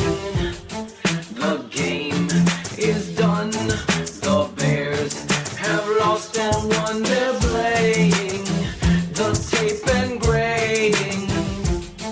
Bear up, bear down, Draft Dr. Phil and the smartest man around there watching the tape and weighing. The game is done, the Bears have lost or won, they're playing, the boys are grading. Cheeto blockies, I take them out like my girlfriend. Smack 'em, flip 'em, and stick 'em until you can't bend. Till then I'm still I got height credential. Barflies born out fraud, brothers like Nintendo. 5'7" kind of a small one, but I still store bums. Key suckers in doldrums. As I'm speaking and taking a change in my English, I quickness to get rich. I like chalk, but not chips. Connecticut in the house, but the barrooms where I live. I'll bear up, bear down. Draft Dr. Phil and the smartest man around. A bear up, bear down. This is another fulfilling, functified track. Yes, yes. That was awesome. I went all the way downstairs, got myself another beer and some pistachios. I sat right here and became totally functified. Another fulfilling functified track. Man, I don't know I how try you to come put up with that in that stuff. for Shane every song. Yeah. That's an Easter egg. I think that. Trying to get it in. I know that Phil goes first this week. Oh yeah. Oh yeah. Yeah. Oh. Can you say your lyric, Shane? What is it? That one right there that we were talking about earlier? No. the first lyric of the new show title. No. First, the smartest man, no tweets, he's never missing, impossible the mission, calling out frauds with precision. Honestly, I haven't listened to it at all, Phil. I need you to learn that. Just that one lyric. I want you to come in with it. I will. We'll get there. We're saving it for our drunk show on New Year's Eve. When Bears Girl makes her debut with us. Bears Girl coming on. That's right. Kicking off New Year's Eve. She's excited. She's been bothering us so much. Guys, I gotta get on the show. So Barfly, get out there and send her. Yeah, unite. She's been after us to get her on, and we're working Aldo a little bit to see if we can make this happen. She's been after us big time. So just keep on tweeting her about it, guys. She's got an open invitation. Lady Love too. Yeah, she absolutely. Was Jesse's girl. Dun, dun, dun, dun, dun. Why can't I find a woman like that? All right, Phil, who's your bear up? Aldo, can you hand me some of those chips you're eating? Are we going with the positive or the negative? Bear up. Are we going? There you go. I think we ask the same question every week, don't we? We do. We do. Bear up. I don't think we need to do a drunk show. This could be it. My bear up this week is pretty obvious. I really can't say enough about Jordan Howard, double-time winner of my Bear Up of the Week award, dominant in the run game, breaking tackles, using his vision and balance, coming in, scoring a touchdown, hitting off a 50-yard rumble.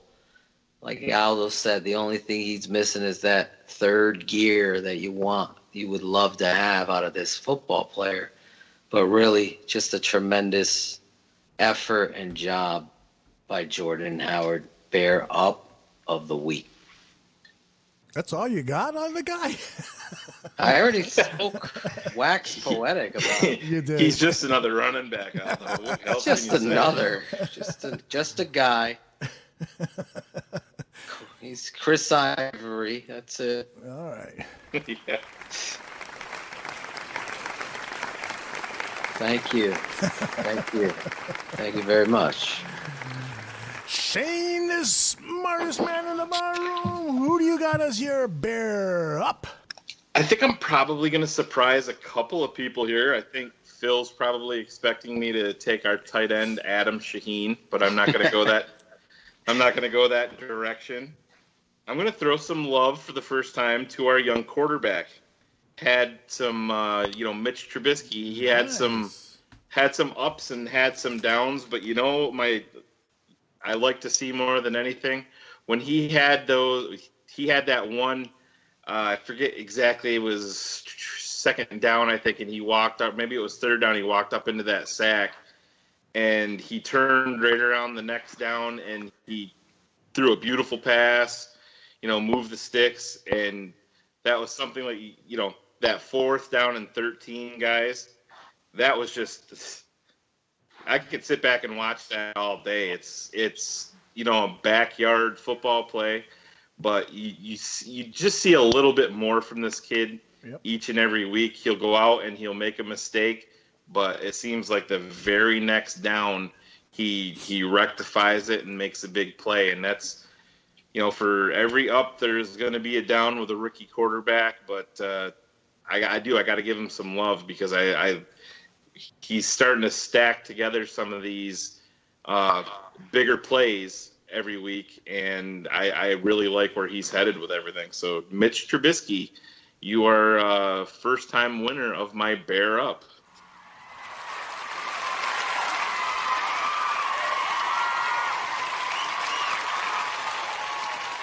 There's a lot of chicks in that crowd. They love that choice. Right. Oh, yeah. Pretty boy assassin. There he is. Bear up, bear down. Draft Dr. Phil and the smartest man around. They're watching the tape and weighing the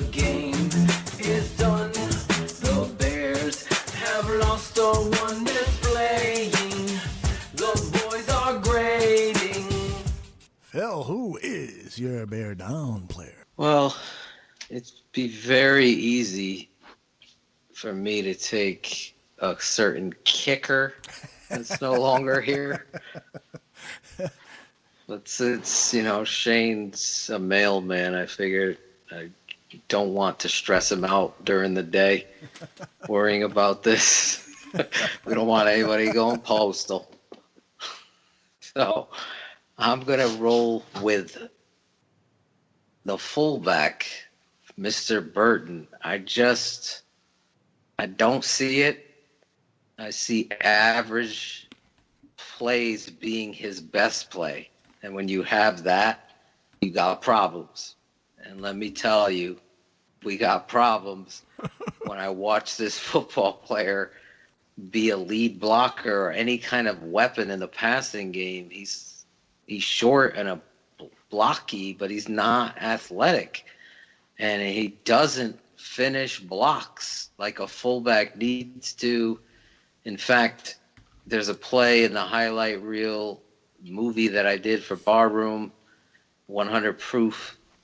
The fullback has a perfect opportunity to just block his man, and Jordan Howard walks in the end zone or gets completely out there.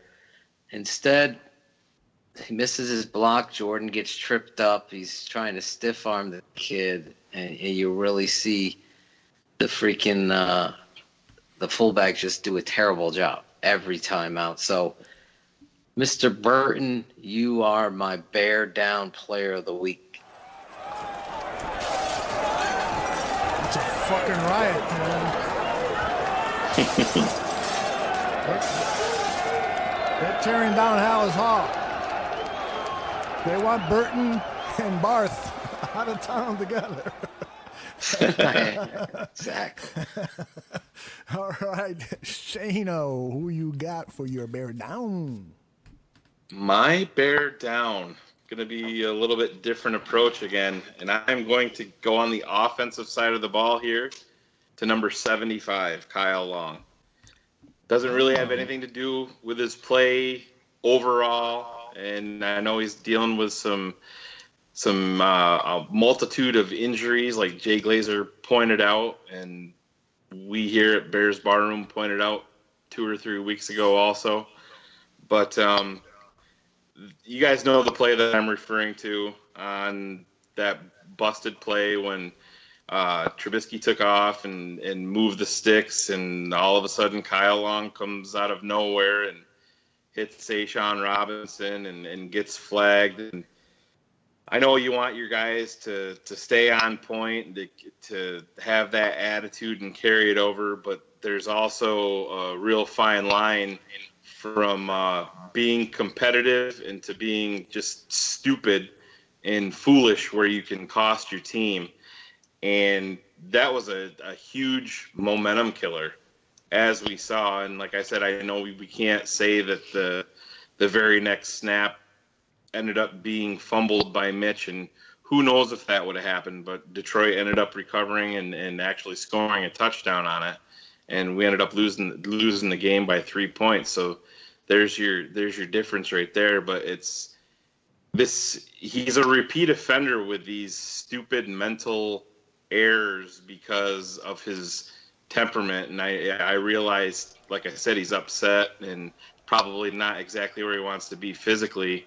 And I mentioned there last night with you guys on Bears Hour Live, his father going on the Rich Eisen show and telling the entire world that he's got to work on his temperament and his attitude. And I think that says a lot coming from your father that's going to go out there and say that. And Kyle Long has all the potential in the world to be a fantastic player, but for a team that has a razor-thin margin for error, stupid stakes like that can cost you games. And he's gotta settle down, and hopefully he can get it fixed up this offseason and maybe work on that. Maybe he'll be a different player next year. But Kyle Long, for your stupid play, you're my bear down of the week. Wow, that's an angry mob. Listen to them. There's a problem. They're though. coming for me. Yeah, I think half of them are coming after you, Shane. Yeah. It sounds like the Marsaw Thanksgiving dinner that's coming up on Thursday. Yeah, very popular player. For some fans, he can do no wrong. But, it is kind of a weird situation. It does seem like Kyle Long has an anger management issue that this isn't the first season where he's lost his temper a few times. No. And, I'm a little concerned. I'm a little concerned about his behavior just getting out of hand. And we know how good of a player he is. There was a reason why that the Bears played better offensively. There's a number of reasons why, but one of them was that he was back in the lineup. But at the same time, when you're killing drives with your poor behavior, that's not good. That's not good. Phil, how do you feel about that? Yeah, it was completely unnecessary and it's selfish. And I said it's a reflection of the coach and how he tolerates players that play selfish football. And Kyle has done this before. Even in his rookie year, he was fighting with the Rams when they were the St. Louis Rams. His brother had to come out, break it.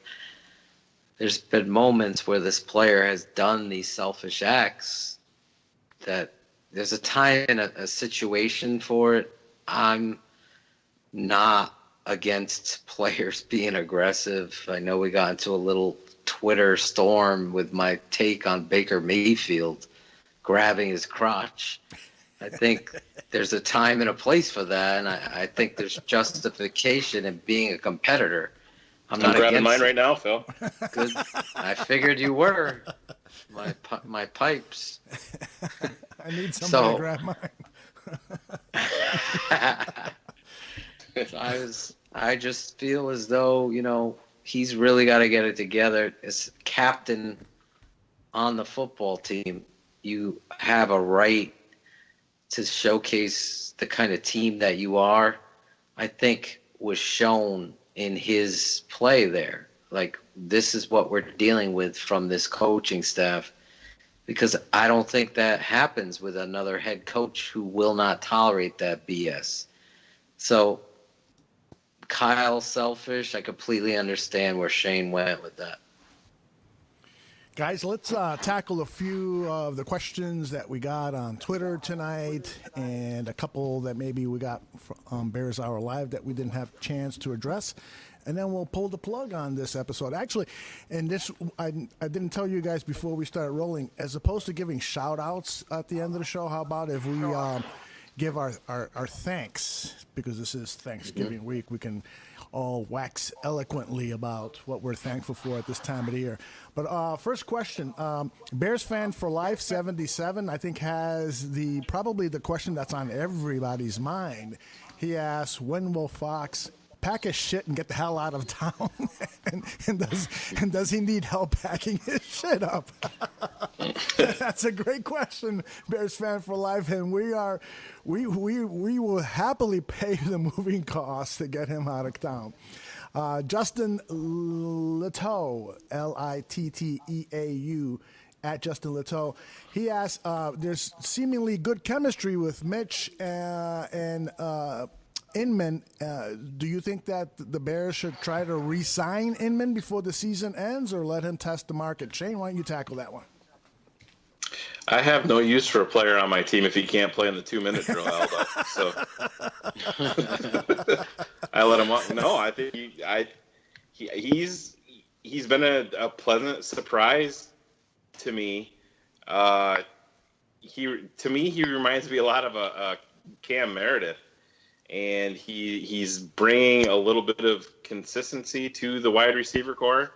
He's 28, I believe, so he would be the really the veteran of the group, and I would absolutely bring him back. The Bears are probably going to end up investing that 7th rounder in him based on playing time and whatnot. So they're going to want some return on that, draft investment. So yeah, I think you absolutely have to bring a guy back like that. That's really, new to the Bears and only been here for a few short weeks and has really played well in his first 2 games out there. Hopefully they get him involved a little bit more because it is that chemistry with Mitch is noticeable. And I think you saw it on one of the biggest plays of the game yesterday after Mitch had that 4th and 13, 15-yard scramble, and they needed to get down a little bit farther to get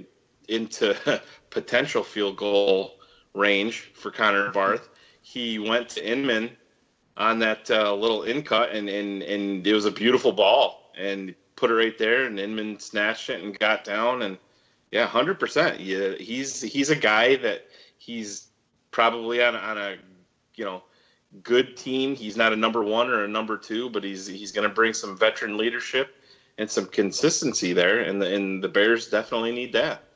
Phil, Frankie Myers wants to know specifically from you whether you would prefer to see a zone blitzing 3-4 defense or an attacking 4-3, and if we were to change to a 4-3 with the new coaching staff next year, do we already have the talent to start playing that kind of defense? You've already built the philosophy of the 3-4 based on your draft and how you've set up this defense with a nose guard and the outside Bs. But really, ultimately, there's so many underlooks, and really, you can get away with if a new coach came in and really wanted a philosophy of the 4-3 front and getting that 3 technique and really disrupting the backfield. To me, I think you just continue with that 3-4 philosophy. You obviously have the personnel. Why would you want to choose?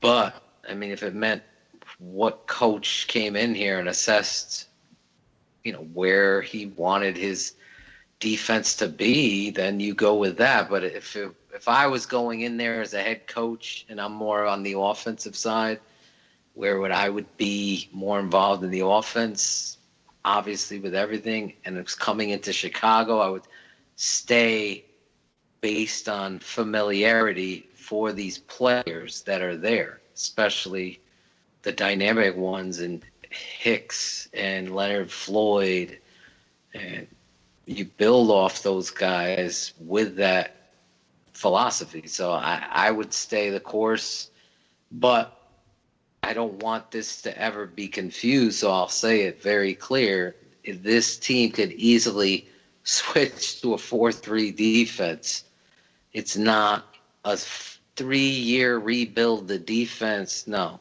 don't ever let a Chicago media member sell you on that. So the philosophy for me would stay the same to answer the question. I think the next head coach is going to probably see it the similar way and get someone who's proficient in 3-4 coaching, teaching, and philosophy.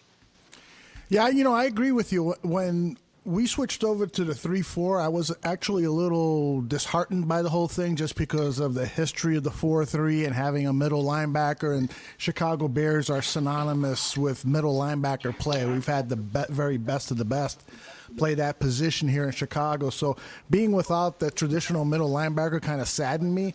But now that we've played under this 3-4 defense for 3 years, almost finishing 3 years, I'm really happy with the way the 3-4 works, and particularly against the offenses that are designed nowadays. So I agree. I would hate to see us make that move to a 4-3. I think that you've drafted for 3-4. I think, guys like Leonard Floyd, I might have a little bit of a hard time going to a 4-3, but I like the 3-4. Let's keep it. Mr. Shane Marsaw, Frankie Myers has a really good question here that I think you should tackle. Yeah. Who's damn, Phil? Sorry about that. It's all right, man. Sneeze came out of nowhere. You need to see a doctor, bro. We could tell. Frankie asks, it's extremely unlikely, but if the Bears attack the seams with Wright, Shaheen, and Cohen, do you think they could potentially pull an upset on Sunday against the Philadelphia Eagles? And how could you and Phil see this upset scenario playing out if you think if you think an upset is in the cards? So why don't you tackle that first, Shane, and we'll get Phil's opinion on it. Well, as far as attacking the seams, and I think Phil's going to agree with me here, we've been calling for that forever, and it's just does not seem to be very high on their list of things that they want to do, unfortunately. And I mean, Adam Shaheen is the perfect tight end for that, to attack that seam.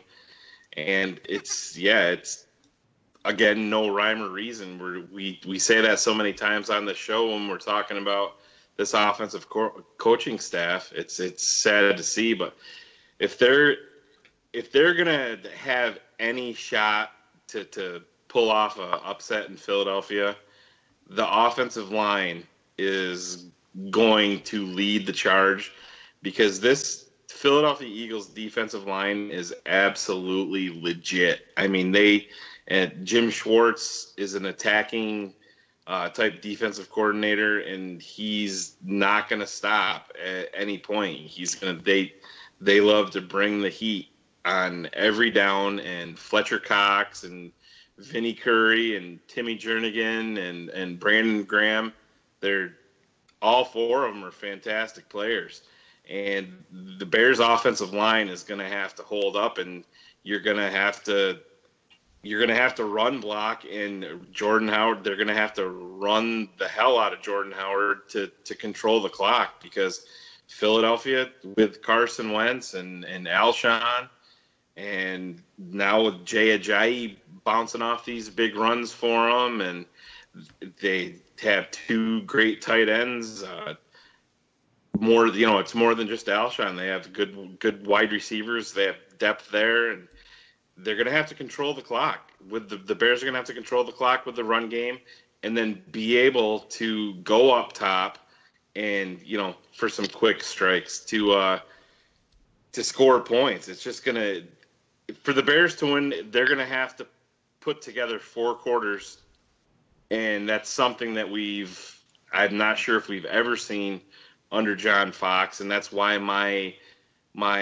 positivity is almost non-existent in this game. And in Philadelphia, in a environment like that, it's a recipe for disaster. And I see this coaching staff getting completely destroyed and not having anything set up to give us really any hope. I believe me more than anybody, if we can pull this off, this is my Super Bowl, just because of the family being involved and all that. But Philadelphia has a legit defense, and Carson Wentz has taken that huge year 2 jump, and the Bears are going to have to play a perfect game if they're going to have any shot just to stay in this game, I think. And it's going to come down to that offensive line and Jordan Howard being able to control the clock on the ground.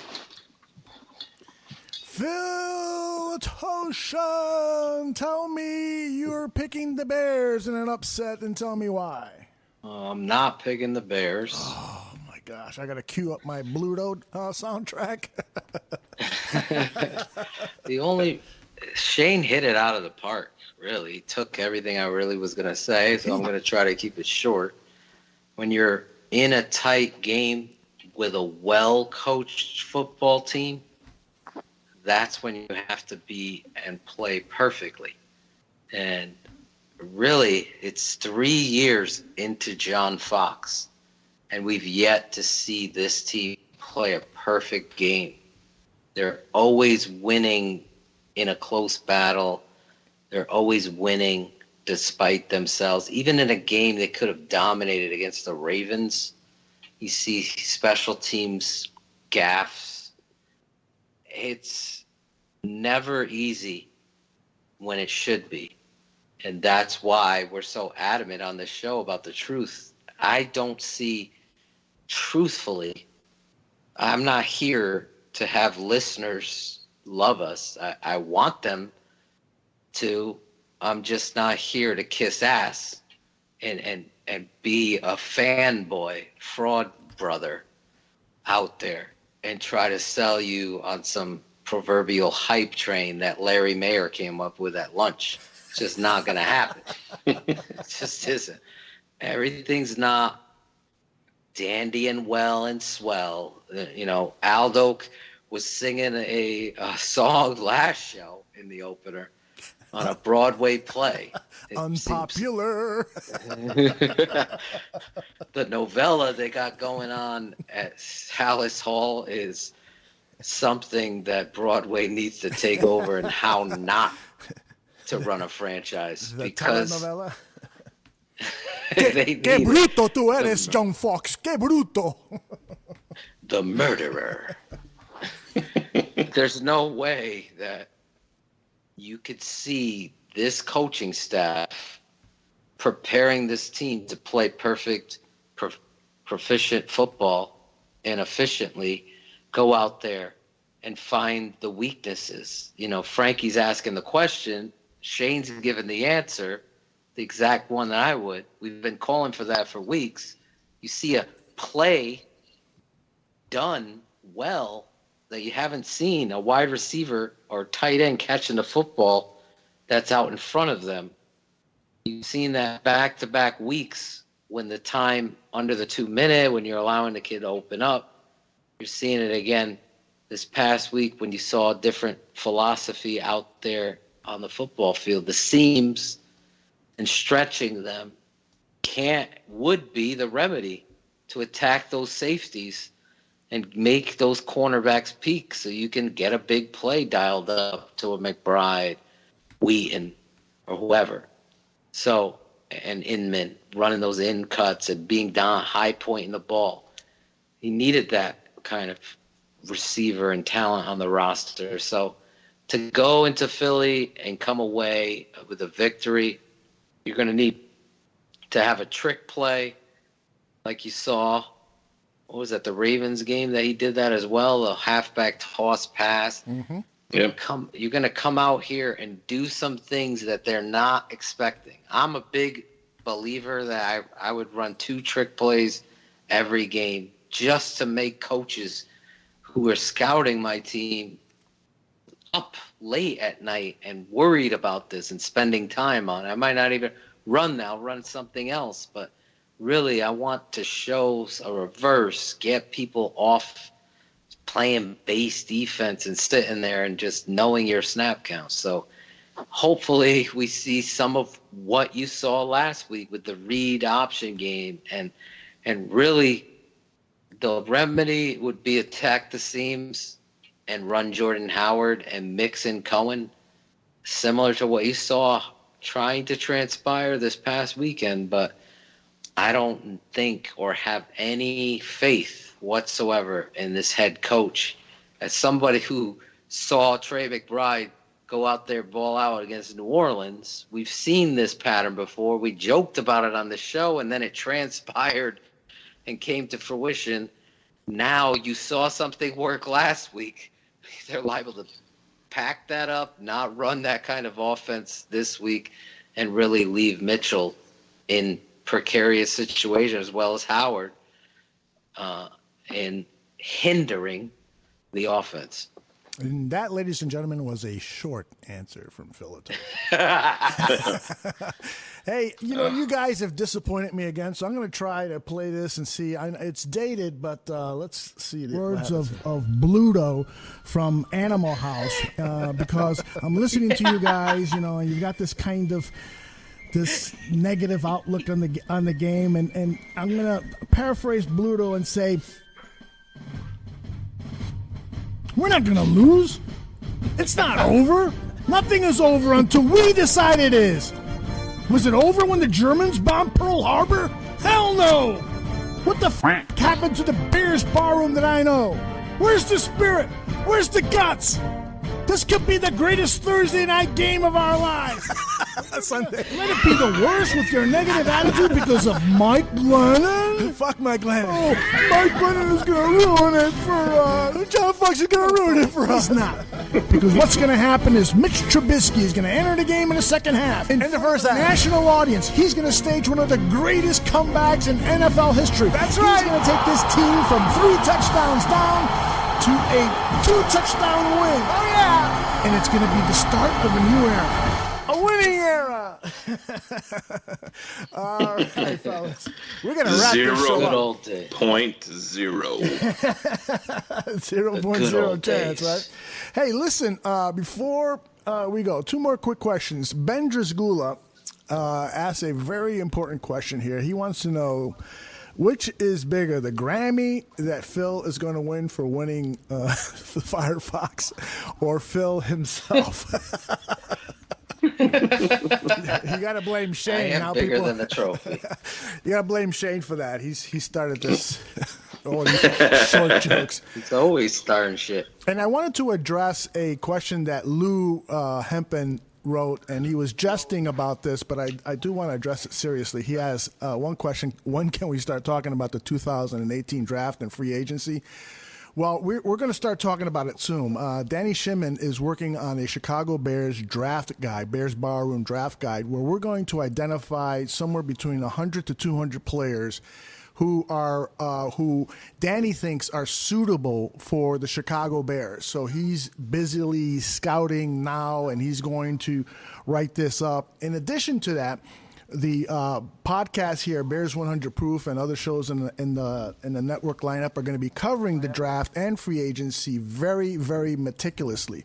And we've been getting a lot of questions already about the draft and who we should select and so forth. And so I would just like to hold off on those at least for a few more weeks. And then we'll start to delve into that. There's still a lot of football to play, and we still have to stick with our campaigns to fire John Fox and develop Mitch Trubisky. There's still a lot of really important things that we need to focus on for this football team.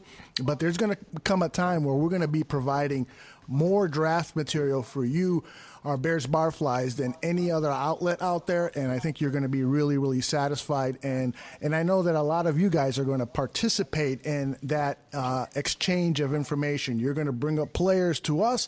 We're going to study those players, and we're going to give you our opinion. We'll hear your opinion and so forth, and there'll be a lot of back and forth in terms of our draft coverage. So with that, I am going to say to all of you that if you drink, please don't drive.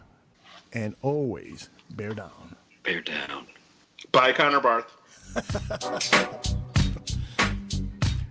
All right, guys. It's Thanksgiving week.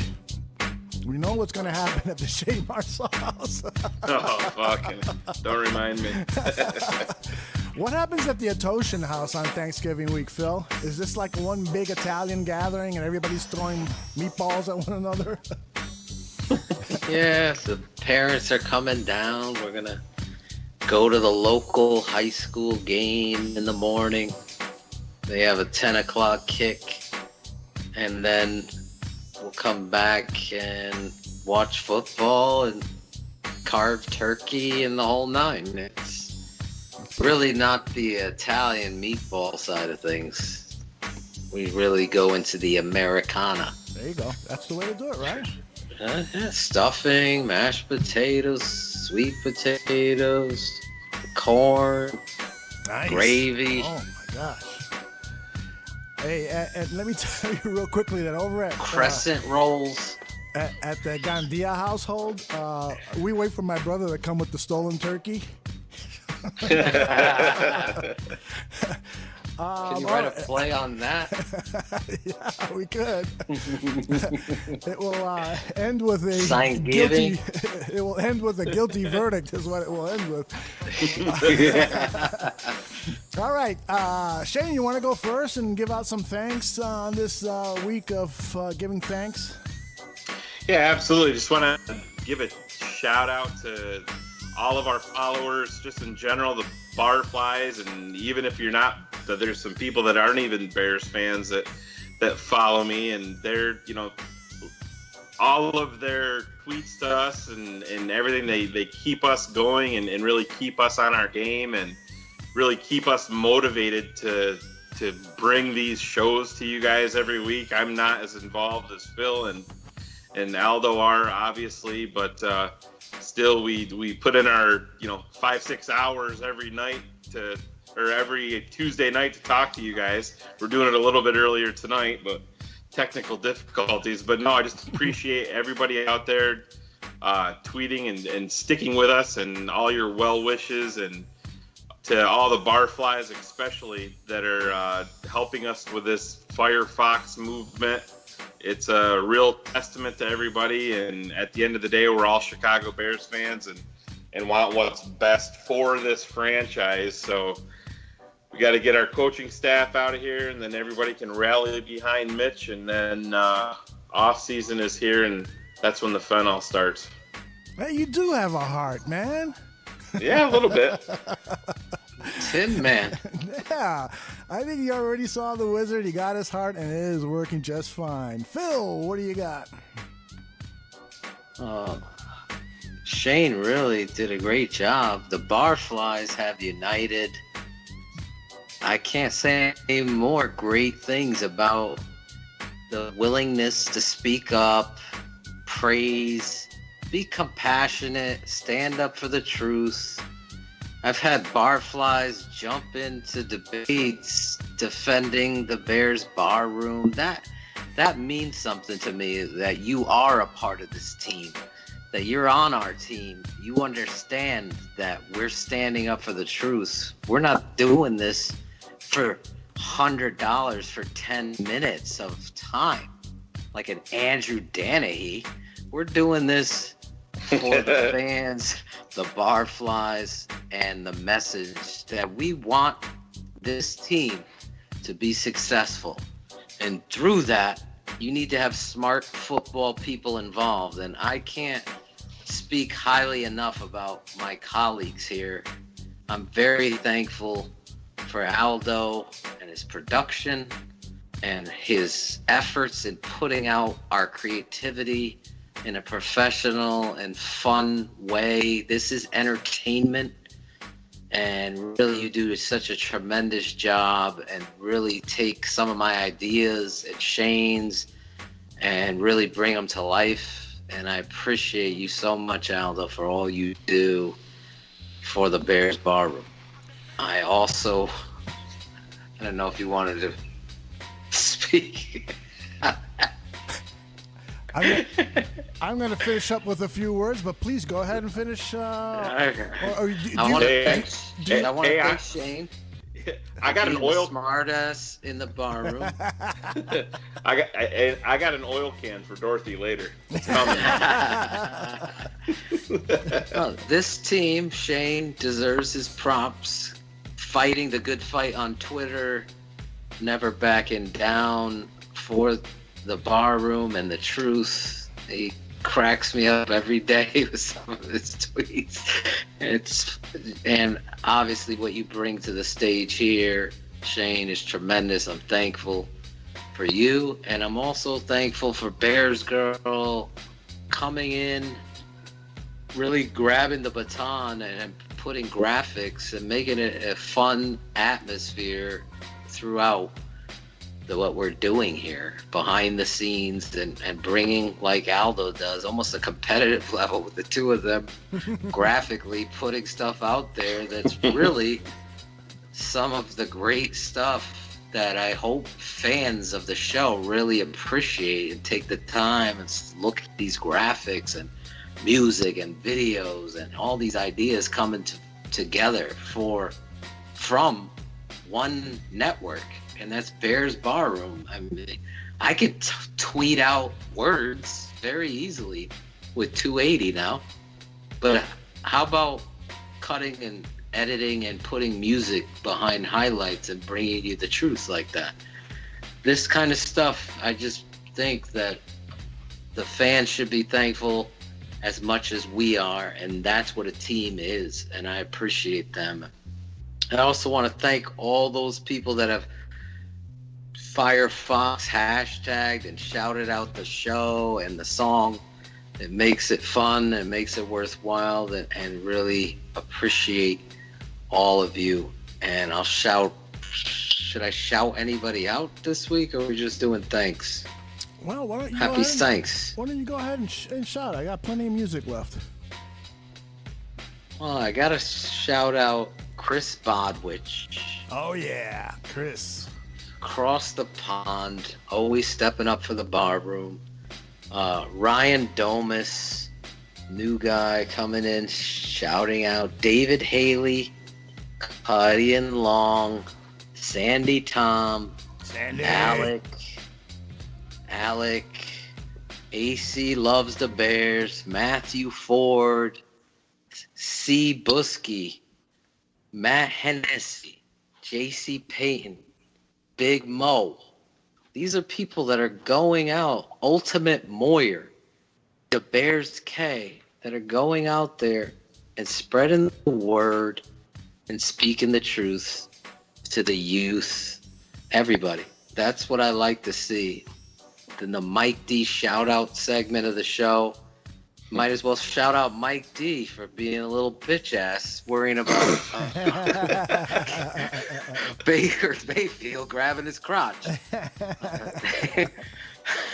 I gotta shout out Mikhail Rezikov across in the Russian Mother Russia for Shane and his family. Hopefully Mikhail will go over there, protect the family over the Thanksgiving. So those are my shout outs this week. I've been trying to keep track of who, obviously one last Big Nick Kurz, really stepping up for the Bears bar room, deserves a huge shout out for what he did going down there. Say anything. It was Peter Gabriel's song In Your Eyes, Aldo. From Say. I remember. Yeah. So you just took on that role with Nick, and it was such fun. If you haven't seen the footage, it's just worth the laugh and really recognize that standing up for the truth and really making a change here. So I just want to thank Nick. What a great guy and an obvious captain in the Barfly Army. All right, my quickly thanks here. I just want to, and you guys really covered it all, but I'm just going to reiterate it. And it's something that we've talked about in previous shows when we're thanking our barflies, all of the people who have become a huge part of this show. This is not just a show that is produced by us and presented by us. It's your voice too that we're echoing out there, because we're always interacting with you on social media, and so we're reflecting a lot of your own thoughts. And when we disagree, we disagree. But for the most part, we're all pretty much in the same boat on most of what we talk about, which is what we want is the very best for the Chicago Bears team. We don't want to suffer anymore with losing teams, with embarrassing teams, with being the laughingstock of the NFL. So we're all in accord. And finally, I just want to give great thanks to the two guys here that I work with primarily. And Shane likes to downplay his involvement at the Bears bar room, saying that he only participates a little, but that's not true at all. He participates 7 days a week. You guys, and I've been threatening to do this, but you guys should really see the DMs that are in it. That these guys share with one another. Phil and Shane are always on there communicating, talking Bears football, busting each other's balls, and now Bears Girl has joined in. And it's just a hell of a lot of fun, but a lot of it pertains to the show, to what we want to do. We're kicking around ideas and so forth, and Shane has a brilliant creative mind and a really good sensibility about what we should and should not do, and that makes this a very rewarding experience for me. And then what can I say about Draft Dr. Phil? I mean, the guy is as musically talented as he is a good football coach and scout. So I'm very, very fortunate to be working with two incredibly talented people, and now Bears Girl has joined, and Bears Girl has been giving us tips on how to respond on Twitter to hostile tweeters. She's got an HR background, I guess, and so she's been telling us, why don't you approach it this way and tell this person this, and so forth. And that's been, so if you've noticed a little bit mellower side to Shane and Phil, maybe Bears Girl deserves the credit for that. And then I also want to give a shout out to John Buffone. I reached out to John during the off season. Frankly, I don't remember how I found John, but I did, and asked him if he wanted to be a guest, and that worked out. And he was just so enthusiastic of a Bears fan, and really wears his Bears heart out on his sleeve. I thought, maybe we should try to do a show together. We came up with this silly concept where he addresses questions in 55 seconds as a tribute to his uncle, Doug Buffone, and so far it's been so good. So hopefully we can continue that. And so to John, happy Thanksgiving to you. Happy Thanksgiving to Shane and your lovely family. I feel like I almost know you guys, and I can't wait to meet Riley someday and have him tell me to go fuck off. And Phil, with your lovely kids, I mean, your daughters are so beautiful, and the twins and your wife and so forth. Everybody, this has just been one really... It's a family. Yeah, it really is a family. It really is a family. And when we talk about the Barflies, you guys are our cousins. We don't get to see you and talk to you as much as we'd like, but we really do hold you very closely to our hearts, and that's what makes this really rewarding, because Lord knows we're not making any money for this.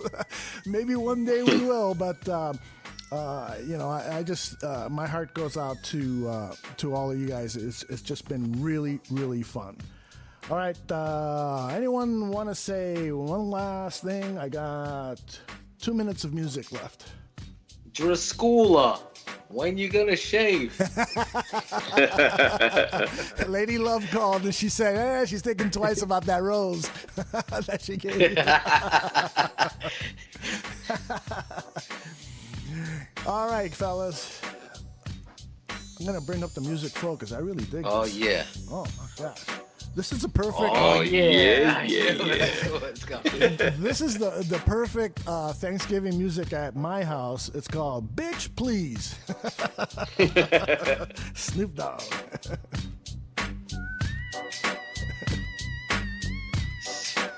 You are a Dr. Dre fan now, though. Oh, you didn't even know it. I didn't. I really didn't.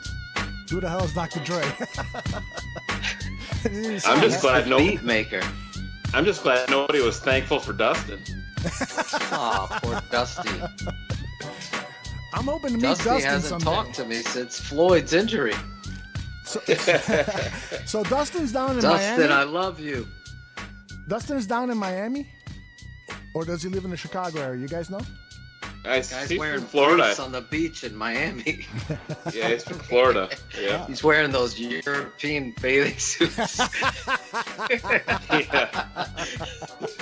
Little nut Can you tell me what a weight room is? That's funny. I'm going to be down in Florida sometime in 2018. I'm going to look for Dustin. Look him up. Look for him on the beach wearing his dental floss thongs. Yeah, you can get your asshole bleached.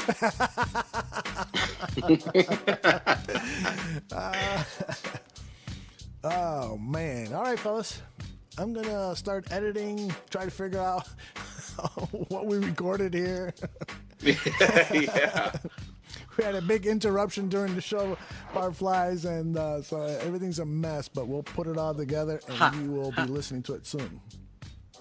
Heidi Zimmerman. Heidi! She's some tropical paradise posting pictures. She's like a first cousin. Really? Literally? Shouting us out. Oh, nice. More family. Yeah, we'll take it. She's not my cousin in real life. But. We need more ladies in the bar room. Oh my gosh, please. This is a sausage fest, for God's sake.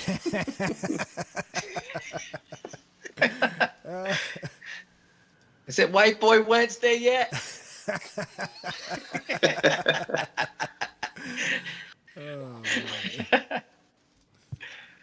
All right, guys.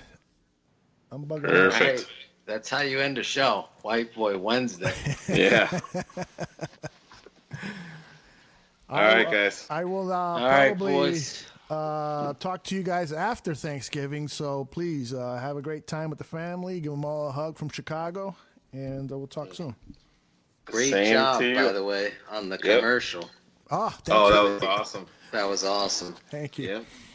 That was great. We're starting tomorrow on the music video, so I'm really looking forward to that. It's studying more of Perfect. the footage that Phil sent over. There's some great shit on there. Some great Did shit. Shane ever send the barber? Or No. I did not.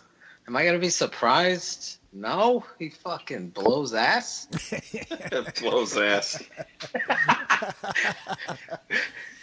Shane is going to be in the video somehow, some way.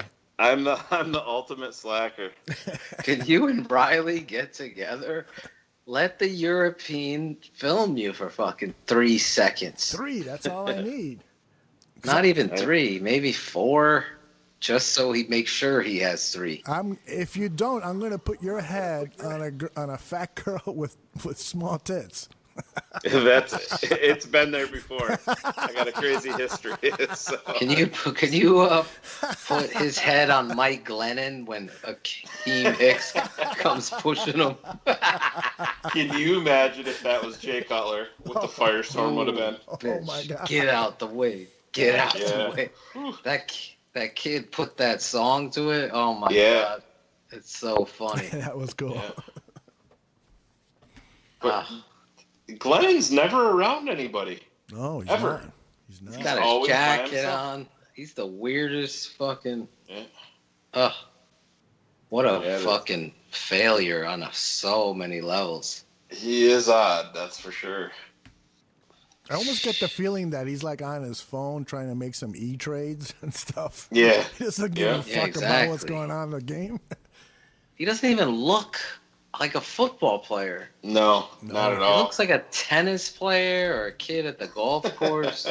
He does look like a fucking. Can't you see him in those short white shorts hitting tennis balls? Yeah. Yep. Next week's show, we're gonna call him the tennis instructor. The giraffe. I'm still rolling, so that's a promise. Great. That's funny. All right, boys. All right, gentlemen. Later. Happy holidays. Later. Oh yeah. Oh yeah. That's how I don't even know how Shane hears me say "oh yeah" like he says it. Isn't it? Can I get a confirmation on that, Aldo? Because he's like, "oh yeah," and I'm like, "oh yeah." I want to see Shane on the dance floor because I really think he dances like the stereotypical white guy. He does. I guarantee it. I see it too. Like 6 beers in, he's fucking rocking house. He's playing air guitar and shit. He's doing the drum roll down for "I can feel it coming." Yeah.